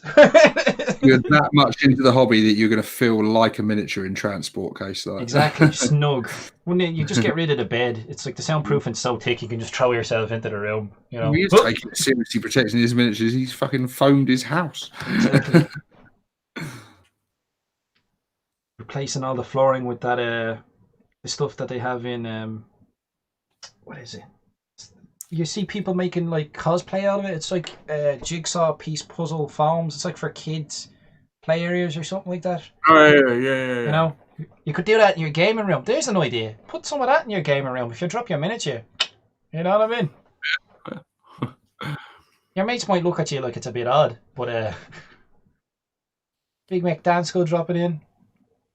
Big Mek. So he's dropping in and out by the sound of it. Dead Swinger Boy, cheers for Swinger Boy. He's been doing some good live videos lately as well. His live videos have been fun to watch. I've been missing, man. I've been missing a lot of stuff with work. He's doing a lot of sort of much like this chilled out hobby chat. Mm. Yeah, it's been good. It's been nice to see him there since the Conquest magazine stopped. He's sort of got back to his old content. Yeah, he went mad for that for a while. Fair play to him though. I was thinking about doing the same when I subscribed, but you know, he covered that one, and it did him well as well. You know what I mean? He pumping out videos. Yeah, a few channels. I remember a few channels springing up around that time, and did a couple of issues in, and then sort of gave up with it. But Dan saw it right through to the end, and I think I think a lot of people got out of that and did wonders for his channel. Fair play to him. Good lad. I must admit, us veteran viewers were pleased that he's got back to his older content. Oh, very subtle there. Very, I like it. Yeah, it was good content. It just, if you weren't doing the Conquest magazine, it just, you know. But the thing is with Dan, he's so entertaining. He could pretty much talk about bloody anything, and it would come across as entertaining. He always injects a good bit of humour into his videos as well. I always find. And doesn't take himself too seriously. No, he's a good lad. Good lad. Good lad, Dan. What else we got in here? Fingerprint. Oh, Hobby gets speaking again. He's back with us. Nor did they let anyone. Is he giving out about now? I have no idea. I'm coming into that halfway through. He was definitely giving out. He's giving out about us. It's about us on our stream probably. We didn't let anyone know. This is all sort of like. When did we decide to do this? Like yesterday, was it? Yesterday, day before. Yeah. Oh yeah, no, yeah, it was yesterday because I was like, oh, we could do it this night. It was late last night. It's like, oh, we could do this Saturday, and I was like, tomorrow, and you're like, oh yeah, tomorrow. Yeah, this is at the point where he said, I said, what days can you do? He said, Saturday. I said, yeah, let's do Saturday, and he was like, tomorrow. Oh shit, yeah, today's Friday, isn't it? Fuck. Yeah. Which I should have really known because it was actually my birthday when we decided this. And I didn't even know what day of the week it was. You must have been having a good birthday, so then, mate. Yeah, I was meant to be having a big party, like a big, hall and everything, loads of people. But Mrs. was kind of, been organising something all through the year. But obviously, once the pandemic hit, it's just been, it had to stop and be postponed. So I think we're doing the big celebrations early next year, I think. Nice. But I had a nice day anyway. That's it. I think you enjoyed it. I think that's like half of them done. I'm taking a year and a day to make all of these Blue Ball guys. I've got a Nausea coming. I'm happy. Yeah, it'd be sweet. I'd like to see what you do with it. I have one of the Forge World ones I bought off of someone, but I don't know. I have enough stuff already. Like Jesus, as he looks at the Forge World stuff not built, it's like, maybe not. We'll see. We'll see. To be fair, mate, it's good that you bought it while you did because it fucking just disappears without warning, doesn't it? Half the time, the Forge World stuff. Forge World stuff, yeah, that's like. I started buying the Forge World stuff because we were going to Warhammer World on the regular. We were going twice a year for our mega battles. Yeah, in fact, I even booked tables for this October, but that ain't bleeding happening. So, yeah, we'll try something again next year or something. I don't know. We'll sort something out. And I might actually have something painted by then.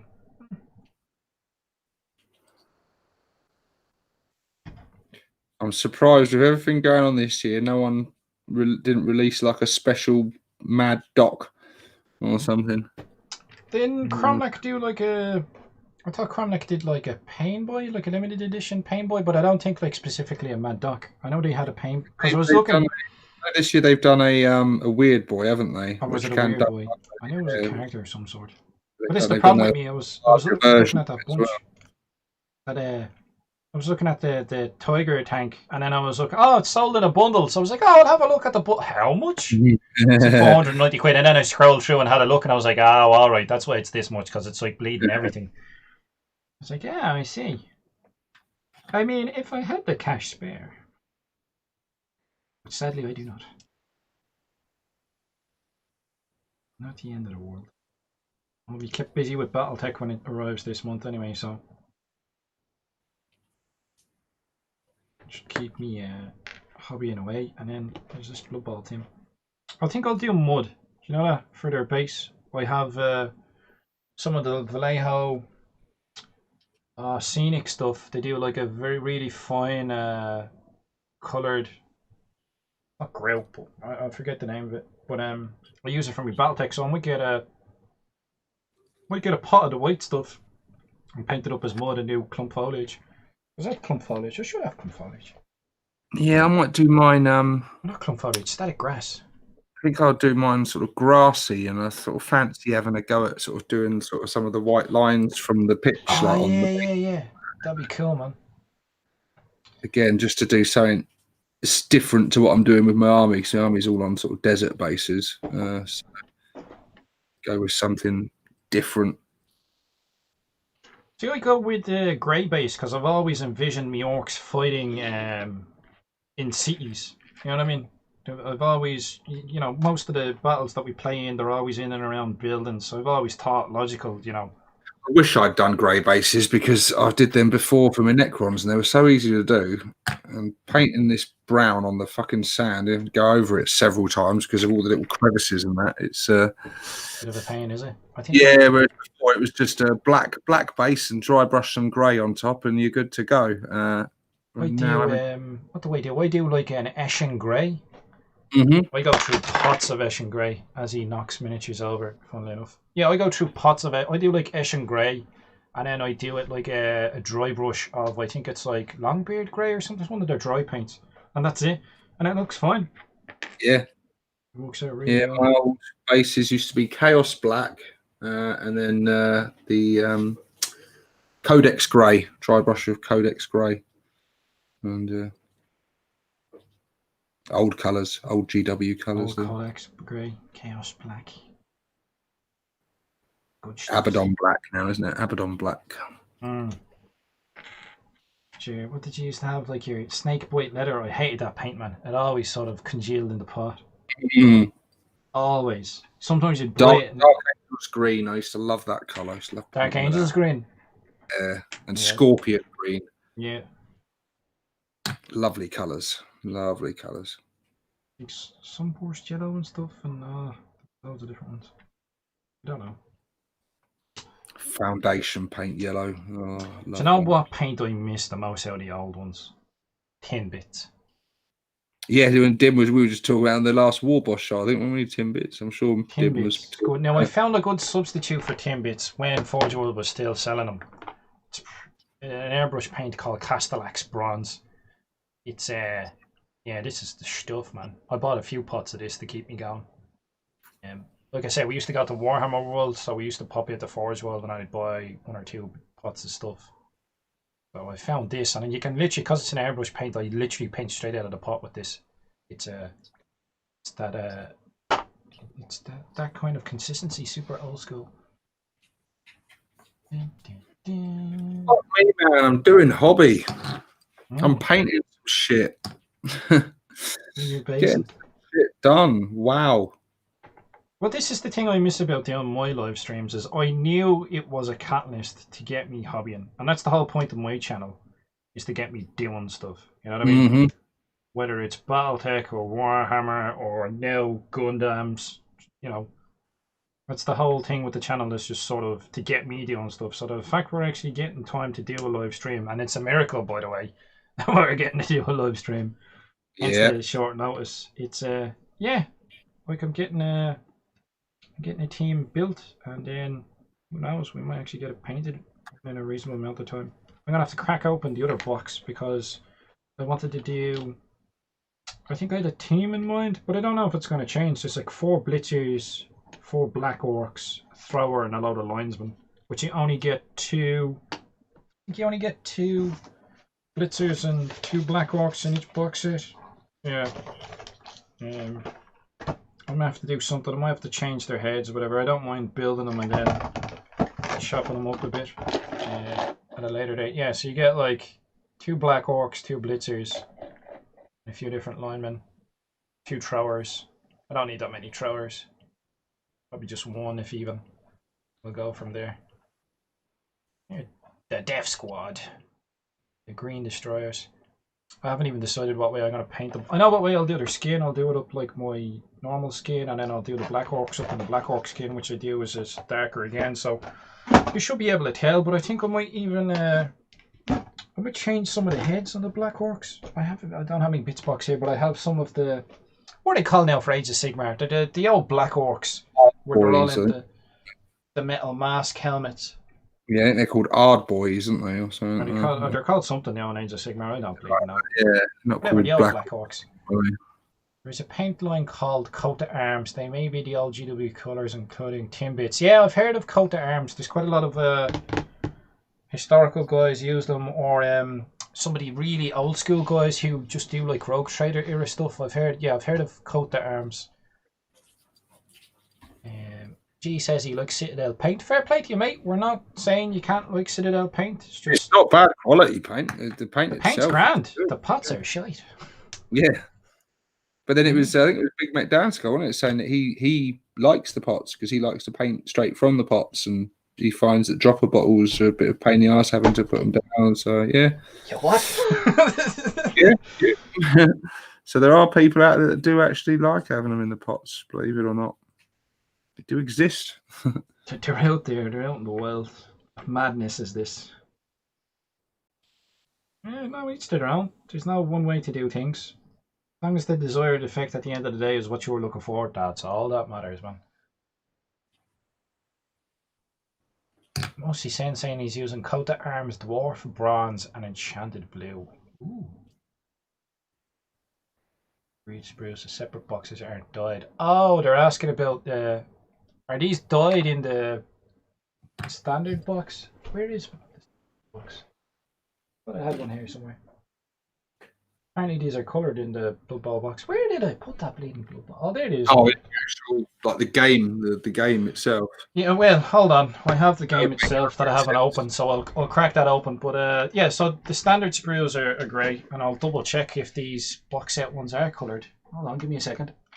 I remember thinking it was weird when you said you bought the team, and I thought, that's the team you get in the box anyway, isn't it? Don't fall.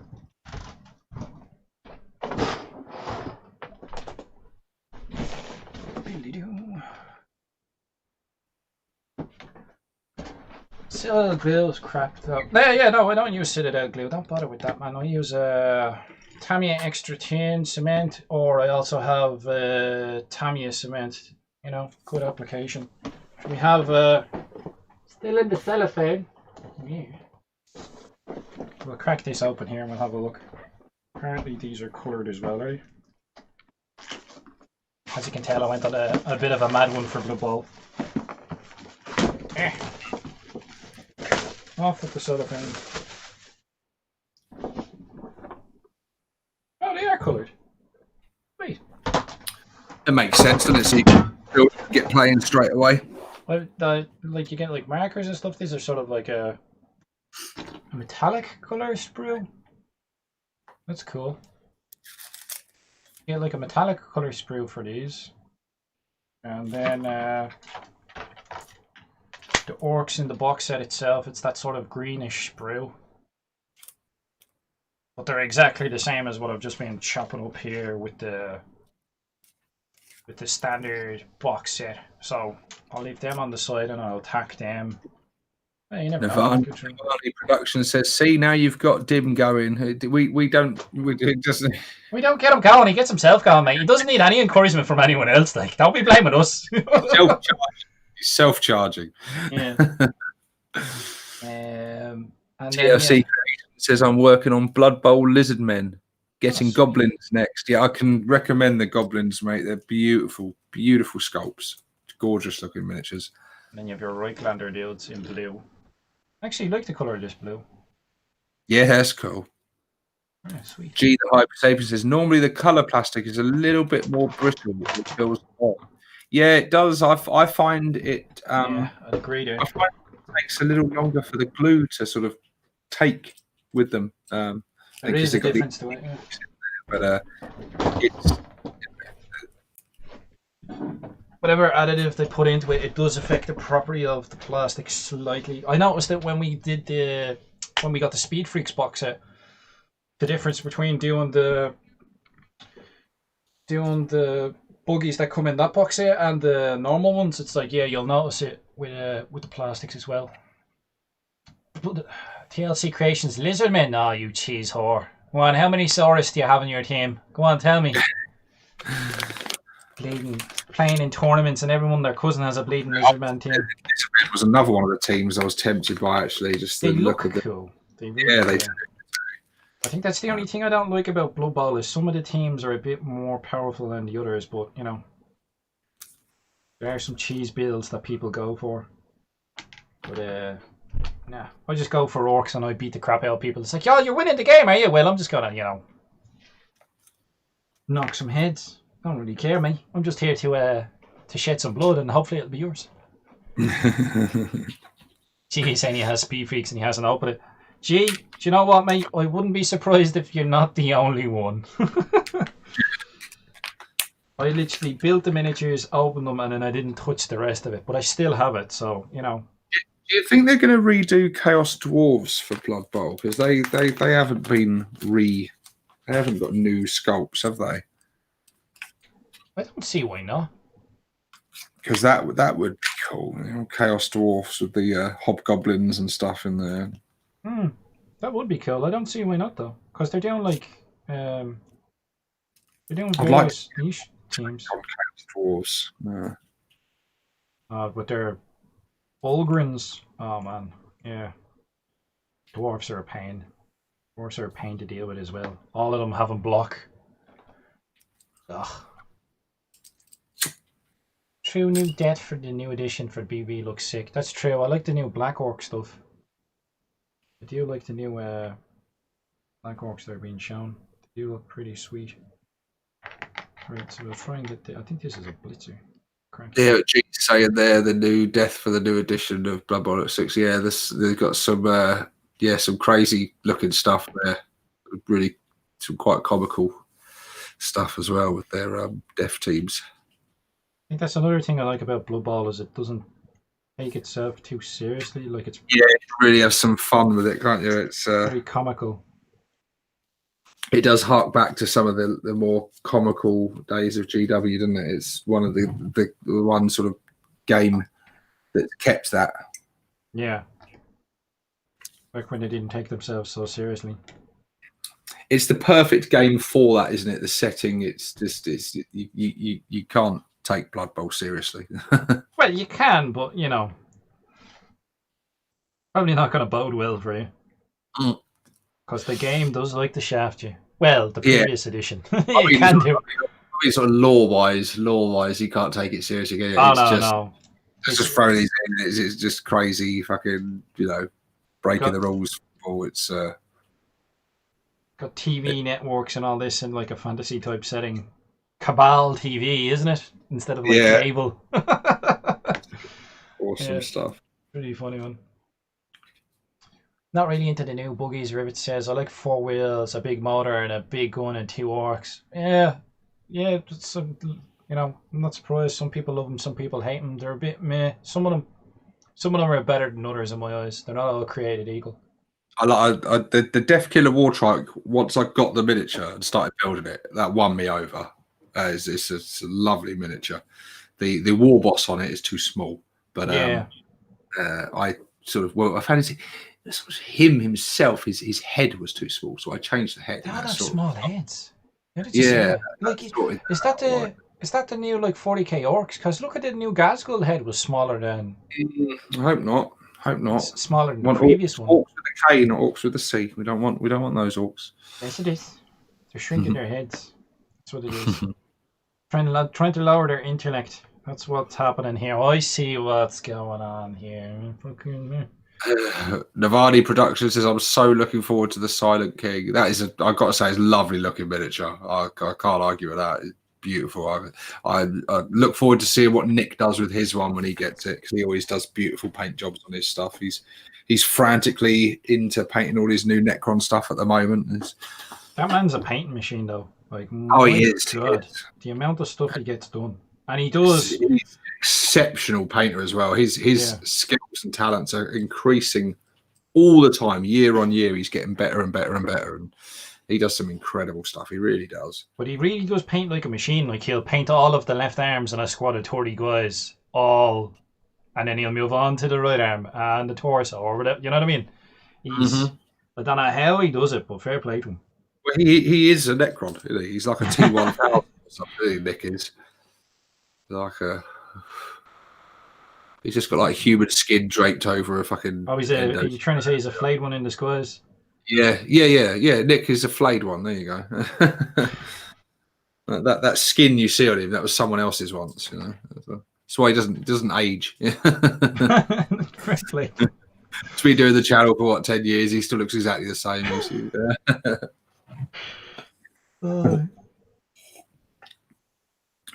Hobbygit says P1000. N1000 for Nick. Yeah, N1000. Yeah, N1000. Yeah. Rivers and Daka. Anyone interested in a nostalgic review of Second Ed Blood Bowl box set? If enough people, yes, do it now. I love. There's not enough of that content. I'm always searching. I love. If there's a few videos on YouTube of retrospectives and things. Leaky Cheese is one I enjoy watching. He does a lot of retrospectives of old Rogue Trader era miniatures and sets and stuff. And I've seen a few things where they sort of retrospectively look at the old editions of games and things. I love that sort of stuff. There's not enough of that content. I love nostalgic stuff. So yeah, do it, man. Navani Productions. Oh yeah, he's such a skilled painter. Looking forward to see if he'll keep to his scheme or the new bronzish look. I don't know what scheme he's doing with the new stuff. I don't know. Hobbygit says paint. I think he's talking to me. I will when I finish this cigarette. I'm having a little break. I've done 3 bases. I'll have a break.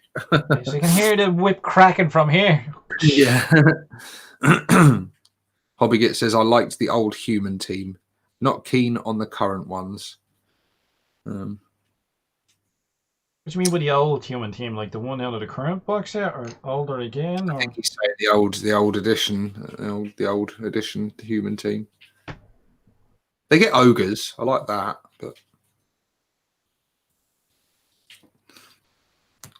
all right. Dim's been he's been converting his human team, hasn't he? He's been using parts of them to convert. So I remember using some sort of mob from an Age of Sigmar game whose name I don't know, or something like that. Yeah, doing something interesting. He does like a good kit bash, that guy. He likes to do his chops and changes and his conversions. Navani Productions says the epic narrator streams Rogue Trader and Second Ed stuff on Twitch. If you're into those stuff, Steve. I think I know the tuber you mean, epic narrator. He does a lot of lore videos and stuff. We've come across this channel, yeah. It's not for me personally. It's his voice, and I'm not saying that to be a prick. It's just a personal place. I'm sure there's lots of people that don't like my voice. I'm sure my voice grates on a lot of people. Yeah, I've been told, and it's just a personal thing. And it's frustrating because I can hear the content that he does is really good. I just can't get past the voice, I'm afraid. And so it's not me trying to be a prick to him.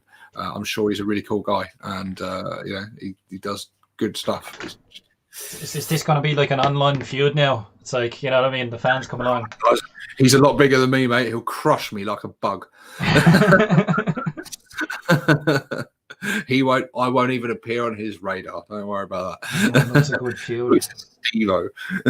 Who's this Steve-O, bro?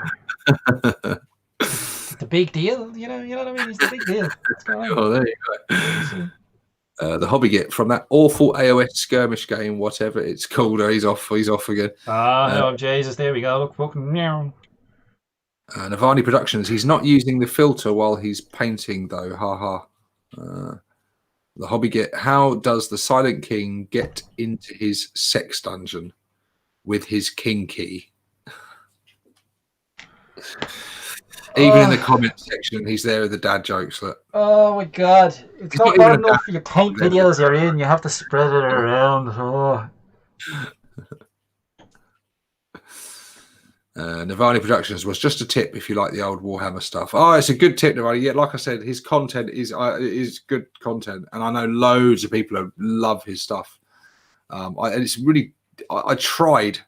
I can't do it. The voice just grates on me, and it's just it's just a personal thing. It's just, you know, some people have got an annoying voice, haven't they? You know, but it's all. Mr. Smooth Operator over there. Brack the War Boss was asking, "Are we allowed to talk about the Silent King?" Yeah, you can talk about the Silent King. I think it's a gorgeous miniature. I like it. It's more like, it's like a diorama type thing, isn't it? It's cool. It's cool that the Necron people have finally got a miniature for him. They've been asking for him for years and years, and I didn't know whether they would ever actually get him, but they did. And I'm sure they're loving it. Although I've been in some of them Necron groups, man, on Facebook, and fuck me, we think orc groups can be salty sometimes. They're not happy campers now. We ain't got shit on them. I mean, you talk about people saying, "Oh, the orc players, we give you this stuff," and you're not happy. I'm like, the Necron players, and you've seen the releases they've had lately. A lot of stuff and good shit. Like good shit. Not every one of them's a winner, but there's some amazing miniatures and stuff they got there. And they're bitching and moaning. I'm like, damn. Like, you have been spoilt rotten big time. Like, you were getting the what Nurgle had at the start of 8th. You're getting that same love right now.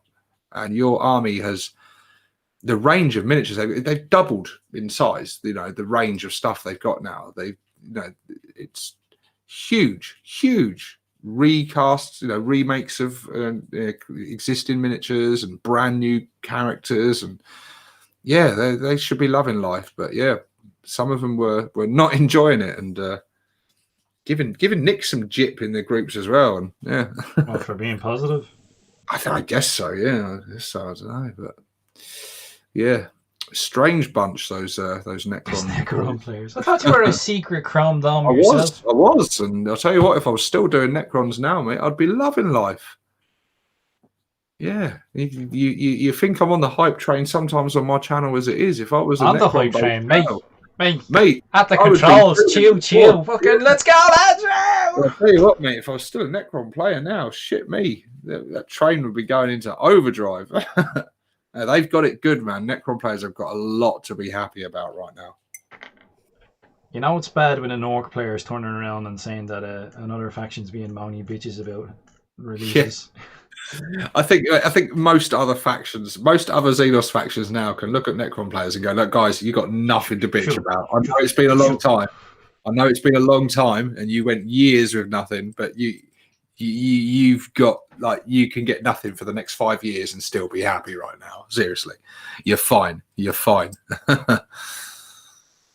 Well, they are, though, aren't they? They're just getting the treatment that Death Guard got in 8th. Death Guard went from having very little, being a sub-faction of Chaos, to being a fully fledged army in their own right, and to having huge amount of releases. And, yeah, they used to. Well, you used to come across like a unit or two of them. It was very rare you came across like a whole army of the guys. Like, you know what I mean? yeah, Nurgle was another one of those factions. I think when you saw a Nurgle army, it was generally a converted army. It had the people, and it's Nurgle was a great faction for conversionists and stuff. And but yeah, I mean, not all the miniatures they had were they were a bit too busy for my liking. Some of them, yeah, just depended. Yeah.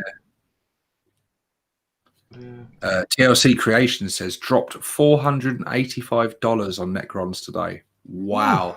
You got some good shit heading your way then, buddy. Good shit headed your way. And it's great that TLC is into his Necrons, because otherwise I wouldn't have ended up with my awesome Battle Fortress. So yeah, you if you've got any more orcs you want rid of, buddy, if you want to focus on them Necrons, just send them my way. Speaking of Necrons, I just recently sold all my Necrons from the Forgebane set. I did get that set when it first came out. Excited to sort of start a Necron army again, but yeah, I just kind of reached a point where I was like, it's never going to happen, is it? And if it does happen, it's going to be so long in the future, and I really want to focus on the orcs. And if I was to start splitting my attention, it would be a detriment to my orcs. And so I was like, nah, just time to clear some space and get some money. Stay on target. Stay on target.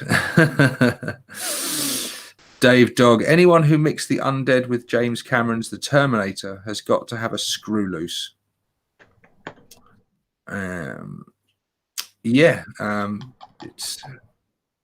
which basically what they are in it is a combination of Terminator and there's sort of a sci-fi version of the undead faction. Well, yeah, it's pretty blatant when their special rule was, we'll be back. We'll be back. Yeah. I'll be back. Had a nicer ring to it than Reanimation Protocols, I think. Yeah, they do like going for their mouthfuls when it comes to terminology these days. 3rd edition Necrons, man. 3rd edition Necrons are awesome. Awesome. Almost like a totally different army now at this stage. Yeah, their lore got heavily changed. I don't enjoy the new Necron lore. I've got the well, not the recent codex, but the last codex, and it was a boring read. I'm afraid it didn't have the magic that old 3rd edition codex had. That was just some excellent writing in that, and what the mystery and the mystique demystified everything. Yeah, that codex as well at the time got so much flack. So it was like, it's boring. It doesn't really do it. It's saying because it was all written from not written from their perspective. It was written from like an imperial perspective within the codex, and the stories they were little hints at stuff. They just left so much to your imagination, and so much. The whole codex was kind of like, we don't know where they come from. We don't know what they do. I'm loving the Vanny. Shh, we don't mention Necron lore post tour, dead. Oh, giggles. Lasted up till 5th. It lasted up till 5th before they brought out the hideous one that followed and just ruined everything. I don't know. I think I have a 3rd edition Necron codex someone gave to me, but that's only because it mentioned like origins of orcs or something like. So even orc lore was slightly changed in there or something like that. I don't know. You'd be surprised. I've like old codexes that people have given to me. Where'd you get this Imperial Guard codex from? I don't know. Someone gave it to me. I like. Yeah, the old codexes were great to read. At the gaming club I used to go to, you used to be able to like borrow them. They had like all the codexes, and you'd be able to borrow them from the library. And I used to just borrow random codex and take it home and read for another faction. I used to love reading about all their lore and stuff. The trouble is, back then, reading a codex made you want to collect the army. Like you really go, I'd love to. Now I want to. What would I do if I was to collect this army? And you'd start looking, and you go, no. Sit down and you'd write a list. It's like, At the time, I'm like, no, you've got 4 armies already. You're not getting another one. Oh, mate, I've been tempted. I've bought like Tyrannic codexes in the past. I've been that tempted with them. On Imperial Guard as well, I've been very tempted with. Like, oof. I can't remember specifically what codex it was, what edition of the. I remember that when I was doing my NIDS, and it was at a transition. When I started the NIDS, I had one codex, and then you got the new one, and I remember being really disappointed with the one that followed, because the one before you used to be able to like create your own Tyranids. Oh, the tour edition one, the black one. We think it was that one. That was a good one, man. And you had you started off with like a base of a gaunt, and you could choose the different weapons and the biomorphs and that, and then it had how you worked out the points for it. And it was I can't remember exactly what the section in the book was called, but it was like the bio vats or something, where you literally you were like the hive mind creating your own like version of gaunts and stuff. Awesome stuff. Modeling for Advantage popped in. What's the crack? Hey, the Kaiser. I presume it's the Kaiser anyway. It could be Kaiser or Johnny B. You never know, man. You never know. I was watching a video where those lads were playing the Execution Force Assassinorum. I actually have that game as well. I think very few people. It was a game that was sold, and I think a lot of people just bought it for the Assassins, because the board game itself was the price of the 4 Assassins separately. I remember the Bard's review of it. His scathing review of it. Well, pretty much, the Bard's review was on point. It was pretty much... Yeah. You could tell by the way the game was designed, and even looking at the miniatures, it was a case of they made one assassin, then the other 3 were made, and then they were like, do you know what, we could make a game out of this. So they had the assassins, and then they made a game, and they just added in like Chaos Lord, Sorcerer, I have them there somewhere, in Terminator armor, and then cultists and stuff. But apparently it's a decent game.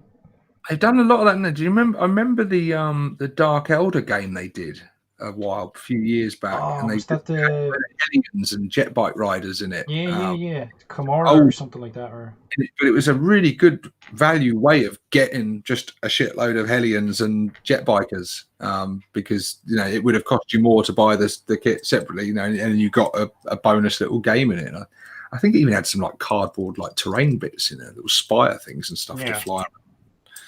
Yeah, apparently quite a good game in the box, but I don't think that's why anyone bought it. I think there's been quite a few box sets like that, like the Battle for Prospero and all this type of stuff. And what was it before they re-released Necromunda? Shadow War Armageddon. I bought that. Yeah. Oh, you bastards! GW released that, and it was like a month later. Here's Necromunda. Like, what? It was pretty much that's what happened. It was you really just shit in the face of all the people that bought that box, didn't you? That was a dick move. I think it was pretty much like a test bed. Will Necromunda sell? And then they brought that out, and then after it was a set when I think a lot of people bought the set just to get hold of the terrain within that set, because it was the sort of the launching point of all that new terrain, wasn't it? It was, because it was like a squad of orc boys. It was a squad of scouts, which I think I still have on the sprue somewhere. And it was a lot of terrain, and it was all about 80 quid or something like that. It was like, oh yeah, Jesus. It is the Kaiser. And he says, I wouldn't call it a decent game, but it is playable once. G says, nothing beats Skorkamorka, though. I think you'll be in good company here, mate. To play some of that, we do soon. Angus Goodley says, got 2 copies of Shadow War. So pissed off. Yeah, man. Wounds are still deep there. They dropped support for it straight away. In that game, orcs were incredibly overpowered, I was hearing. They were all right. I think I only played like a handful of games with it. I remember seeing reviews of it on the name fails me now. One of the big channels, and they were saying that the balance issues in it were terrible, and that the orcs were just like stomping on everyone in that. So there you go. There's one game that we're good in. A game that didn't last about 6 months. If even. Navani says, I had a very broken game the other day, had to return it to the Games Workshop. Oh, don't you start with the dad jokes. Shit me. Oh, go on, you started it. You might as well finish it. Read it out. That was it. That was the joke. He had a very broken game. He had to return it to the Games Workshop. Jeez. Should be ashamed of yourself. He should be. Max power. It was still a big box of cheap terrain, which can be used for any sci-fi game. Yeah, very true. And I think again that's why most people got it. Much like the Speed Freaks box, I think the game within them is like a bonus, isn't it? If if the game within the box is good, then yeah. Buggies and bikes. That's why people bought that. And it didn't help that you couldn't buy the 2 buggies in that box set separately for a long while. Yeah. Scary space. Well, stop saying terrible dad jokes then. I think he's just doing it to get a reaction out of me at this point. Yeah. Sure. I tell you. Kaiser says doing 10 things at once, so be popping in and out, but wanted to say hi and wish you a happy October. Even going to get involved this time. Good stuff. Well, we look forward to that, mate.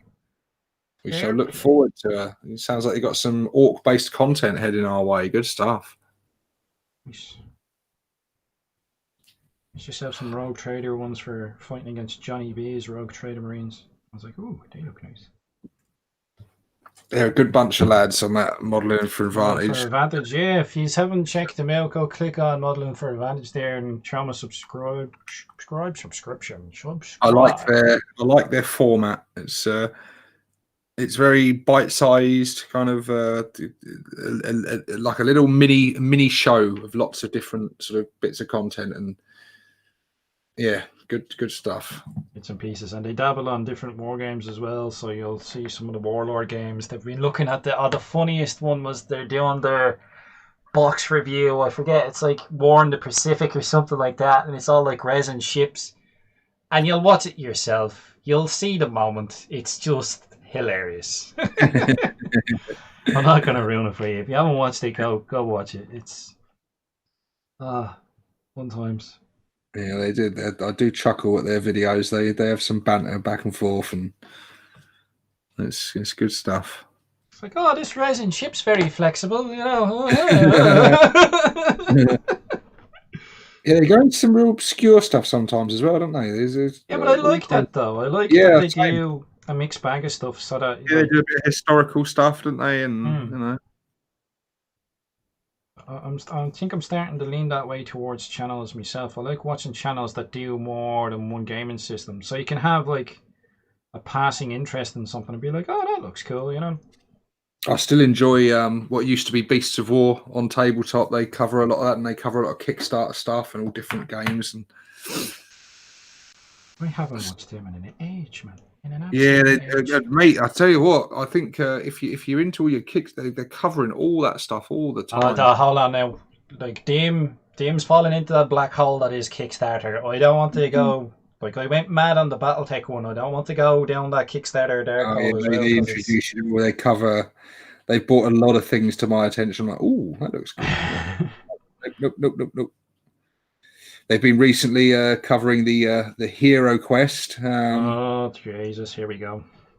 We have to talk about Hero Quest. Don't we have to talk about Hero Quest, do we? The fact that it's only been sold in North America and Canada, and that the rest of us, can get stuffed. It's like, oh, I'd like to know the reasons. A lot of people are saying, oh, it's because they don't have the rights to sell it outside of the States. I'm like,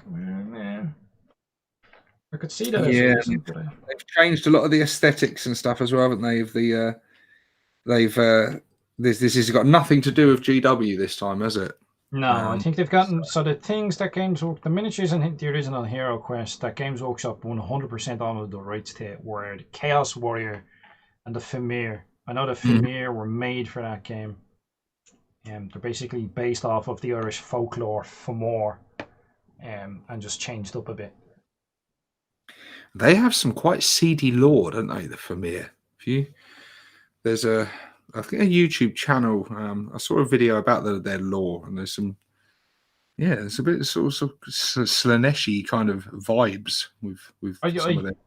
You're asking the wrong war boss. The one you need to I'm sure Dim knows all about it, and he probably remembers it in far greater detail than me. But the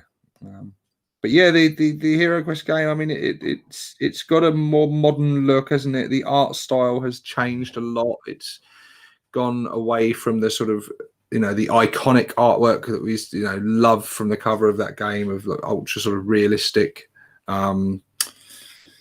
Sort of swords fantasy kind of style. And sorcery. Order and sorcery. That's the terminology I'm looking for. Very Conan looking. Beautiful artwork. So they've gone away with that. And it's a lot more sort of. It's not really. It's cartoony. Not cartoony, but it's not. It's a different kind of style. And it's it doesn't resonate with me. It doesn't. But I think at this point, if I wanted to get it, I'd rather stump up the cash and scour eBay to get a complete set and pay the original set. Looking from the outside in on the, and it's not even on Kickstarter. That's another thing that's like Jesus.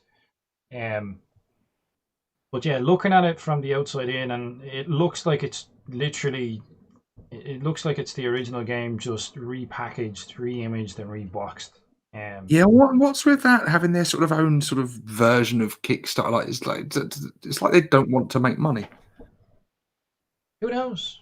They would have literally made millions on Kickstarter. Oh, yeah, like multiples. Like, mate, if BattleTech made 2.5 million, like Hero Quest would have been like Jesus. Oh, yeah, it's huge, isn't it? Hero, I think the people that weren't around at the time of Hero Quest, you really can't express how popular that game was. I don't think Games Workshop product has ever been or will ever be more mainstream again. That was advertised on the telly, on TV. It was advertised, and most households I knew had a box that game. You know, it was sitting there with Monopoly, you know, the Game of Life, Cluedo, and all that. The Hero Quest was there, and I've played it with people. When I was a kid, I played it with mums and dads, and families would sit around and play this game. You know, it was mainstream. It was sold in toy shops. It was sold in your high street. It wasn't in a little specialized hobby shop. It was mainstream, properly mainstream. It was huge, massive. It was like, so the nostalgia for that thing, it would have just sold. Yeah, like you say, it was sold by the bucket load. And it's a good game. Like, don't get me wrong, it does have some mechanics that could be refined a lot better, but it's a good game. It's still enjoyable to this day if you can get yourself a copy that won't cost you an arm and a leg. Actually, on the last, I think it was the last on tabletop episode. Actually, they were showing. I think it was a Kickstarter of alternative sculpts for Hero Quest miniatures, and they had some beautiful stuff on there, man. James got his hands on some of those. It's like beautiful stuff, man. Really good looking stuff. Like they showed like the gargoyle and stuff. I was like, oh wow, like modernized it, but kept the sort of core essence of it. Like really good shit. Really good.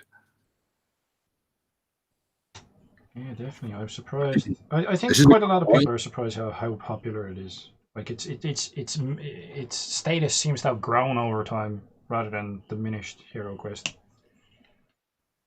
I think Bardic Broadcast video really sort of brought that to light. What's it at? Like 2.5 million views, but you know. Yeah, it's just that's his retirement fund. That video, isn't it? That's it. I mean, I doubt it, but you know, it's entertainment at its finest. If you haven't gone, it really is. It really is. It is. Yeah, YouTube completed it, mate. All right, that is it. Nice. We're getting there. How goes the basing project? Yeah, it's going. It's going. I think I've got 2 guys left on the sprue after this dude. And chipping away. Slowly getting there. I know they're all monopos and there's duplicates, but whatever. It's not the end of the world to me. You know? It's almost like we had a discussion about whether you're a true orc player if you customize stuff or not, you know? It is, yeah. You know what I mean? You might want to check out some episodes on the War Bosses of the Apocalypse. It's another channel that we have a joint venture in with ourselves and 2 other War Bosses, Dreadwire Gaming and The Hobby Git. You know? Check that out if you want. You know what I mean? Yeah. If you want to see 4 lazy gits arguing about stuff, then you can't do no better. This is it. We have the Drunken Orc has come in, loving the name by the way. I'd have paid £100 for it, no bother. Loved Hero Quest as a lad. Well, yeah, You know what I mean? Like, there's board games that are in and around that price point anyway that are big enough. So, I think around the £100 mark, wouldn't have been an issue. You know what I mean? Depending on what we were getting in it, but you know, board games are big these days. I haven't watched it, but a thing came up on my YouTube feed, a suggested video, and it showed Lego Hero Quest. Lego did a series of Lego board games for a while, and I actually bought a few of them. So yeah, you could literally. It was a case of it was like Lego Hero Quest. I forget the name of it. They weren't full-size Lego men. They were only like. Yeah, I remember. I got my son one of them, or my son had one of them anyway. And I remember playing some kind of Lego board game with my boy. Can't remember what it was now, but yeah. We're going back like probably 8-10 years ago at this stage. Yeah. I have them stashed away. my younger boy actually was just saw an advert on the telly today for Lego Super Mario sets, and he was like, "I wouldn't mind. I'd quite like some of them for Christmas." He was saying, "I'm like, we'll have to see what Santa Claus brings, won't we?" You have to be a good boy, you know. And have to work hard to get on that good list. Is that a mold line or is that his hat? That looks like his hat. Cap. Yeah, the molding on these is alright actually. They've been like, I like the detail. The detail's pretty crisp, but I'm not liking the monopose nature of them. But I can understand why they're going for. As long as it's just for Blood Bowl. Yeah. I can see why they're doing what they're doing. It's grand if it's Blood Bowl, but imagine a whole army of these Blood Bowl guys that would get. Yes, no, we're playing. You know, remember, you're going to want some dynamic poses and stuff, aren't you? To represent what the it's right for the game that it's in. Yeah, no, I'd say so. Not disappointed with these at all. They look pretty good. I have no idea what colour I'm gonna paint them up in eventually, but I do know what way I'll paint their skin. Rakusani agrees with you. It was one of the most mainstream GWS games. I had many a drunken smoke haze night playing the game. Fun times. And Drunken Orc said it wasn't long after that when the release of Space Crusade made me jack in fishing. Happy days. Especially for the fish. A lot of fond memories of Space Crusade, man. We've never played it. Played the shit out of that game. Yeah. Oh, big time. Played right through properly. Like with Hero Quest, I always only ever just played a game. We'd pick one of the things. You didn't play through the campaign? No, but with Space Crusade, I remember with my dad, and we played right through the campaign, and you get your little badges and you climb through the ranks. You become a sergeant and a commander and a captain, and you get your little medal things. And I remember playing right through that. I always played, if I was playing as the Marines, I always usually preferred it wasn't the Dungeon Master, but whatever the equivalent of that was. That's what I liked playing in Space Crusade. But if I ever was playing the Marines, I was always play the Imperial Fists. You had the choice of the Imperial Fists, the Ultramarines, or the Blood Angels in that game. Oh, Space Wolves. And I even had the expansion Operation Dreadnought as well. You had the Super Chaos Dreadnought, like a bigger version with more weapons on it, and you got a load of extra Chaos androids, and you got Marines with tarantula guns, and it's good shit. Good shit. Chaos androids. A lot of people say they're sort of the genesis of Necrons, kind of. Yeah, they were very Necron-y, very Necron-y. They were very similar to the original sculpts of the original Necrons. Actually, they looked very similar. They even had the same kind of poses, right down to the guns and everything. The look was there right back then. The giant sort of crystal mounted in a gun. I like the look of the old sculpts, the first sort of generation of Necrons. They're very sort of cartoony, but I like them. They've got character to them. Yeah, the orcs in Space Crusade were quite cool as well. They were cool looking miniatures. And the grots. Gretchen were good in it as well. It was all good. And the Gene Stealers were the same as they were through Space Hulk and everything. The Gene Stealers in there, and Chaos Space Marines, and it was all there. It was good shit. Good shit with Space Crusade. I have to take your word in it. I take it you don't have a copy of it anymore. No. I think I sold it at a car boot sale or something for next to nothing. That expansion alone, that's worth a pretty penny now, because they weren't common. I remember I got that expansion for one of my birthdays, something like my 11th or 12th birthday. I got Super Mario Land for the Game Boy and the Space Crusade expansion set. That was a good birthday. Oh, that sounds like a good birthday, man. That was a good one. What's in the banny saying? I was speaking about nostalgia. I was clearing out my mom's place the other day and I found some floppy disks with drivers for the 56K modem for Windows 95. Anyone looking for drivers? Nice. If they still work off floppy disks, man. Yep.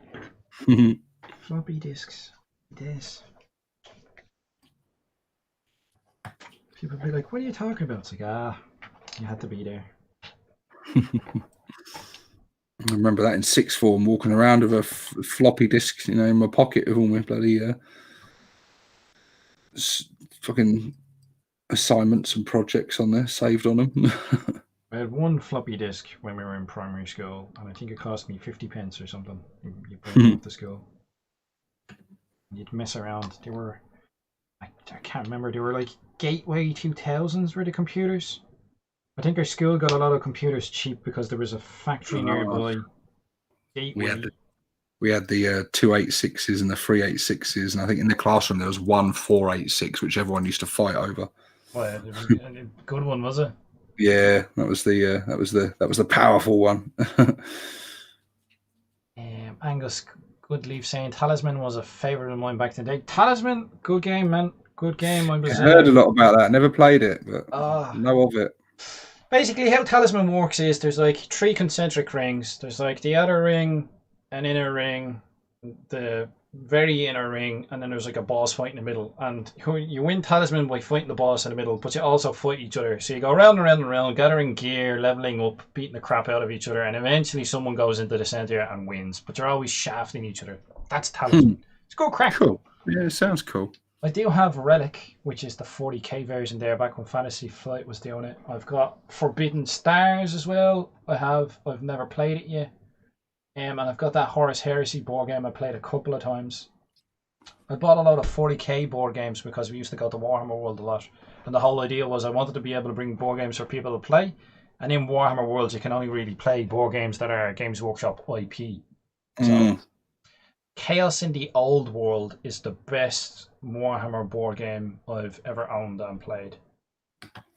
Yeah, because Hero Quest I don't think is like directly Warhammer. Yeah, no one's sitting in Warhammer World playing Dungeons and Dragons, are they? Won't let you play Magic the Gathering if it's not Games Workshop related. You're not allowed. Which is understandable. You are going there. There's enough places you can play Magic the Gathering. Yeah. Go down to your local comic store and go there. Talisman was a favourite of mine. Yep. It was a favourite of mine too, man. Good stuff. On to the final 2. 4 bases left to do. Out of how many? 10. Yeah, slow but steady. Do you do sand as well? I like to do sand. I do it like old school. I do sand, maybe a bit of gravel, PVA, and then paint.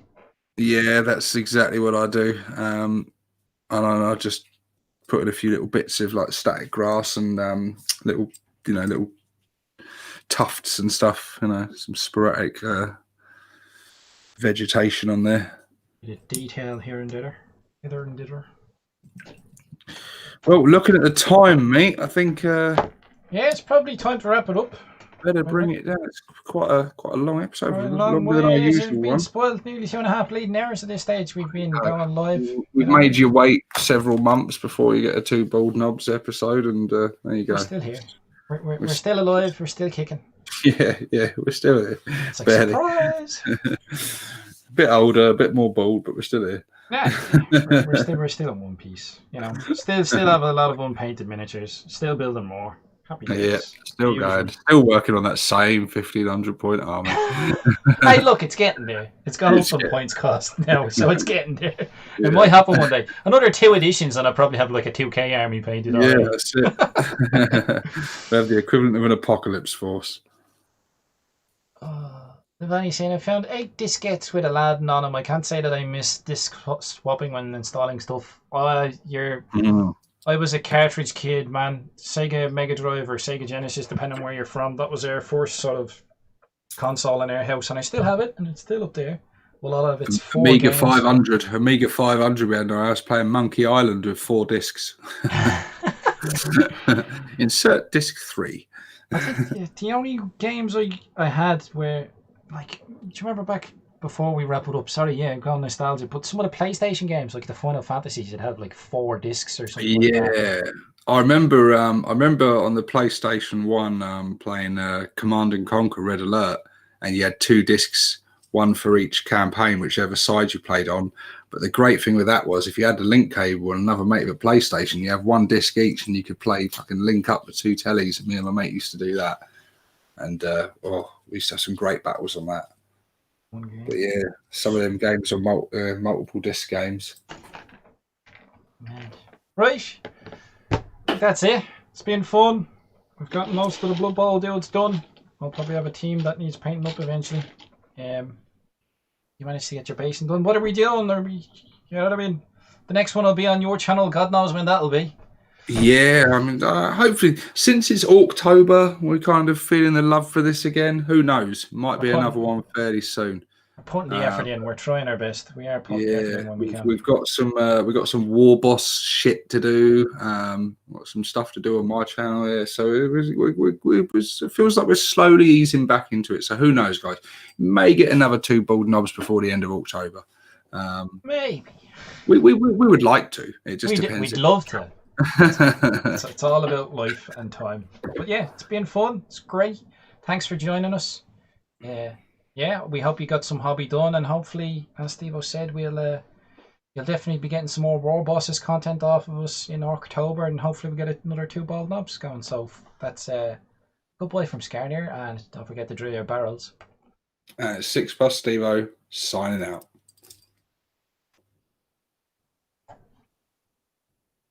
Done. Yes. Wicked. That was a good one.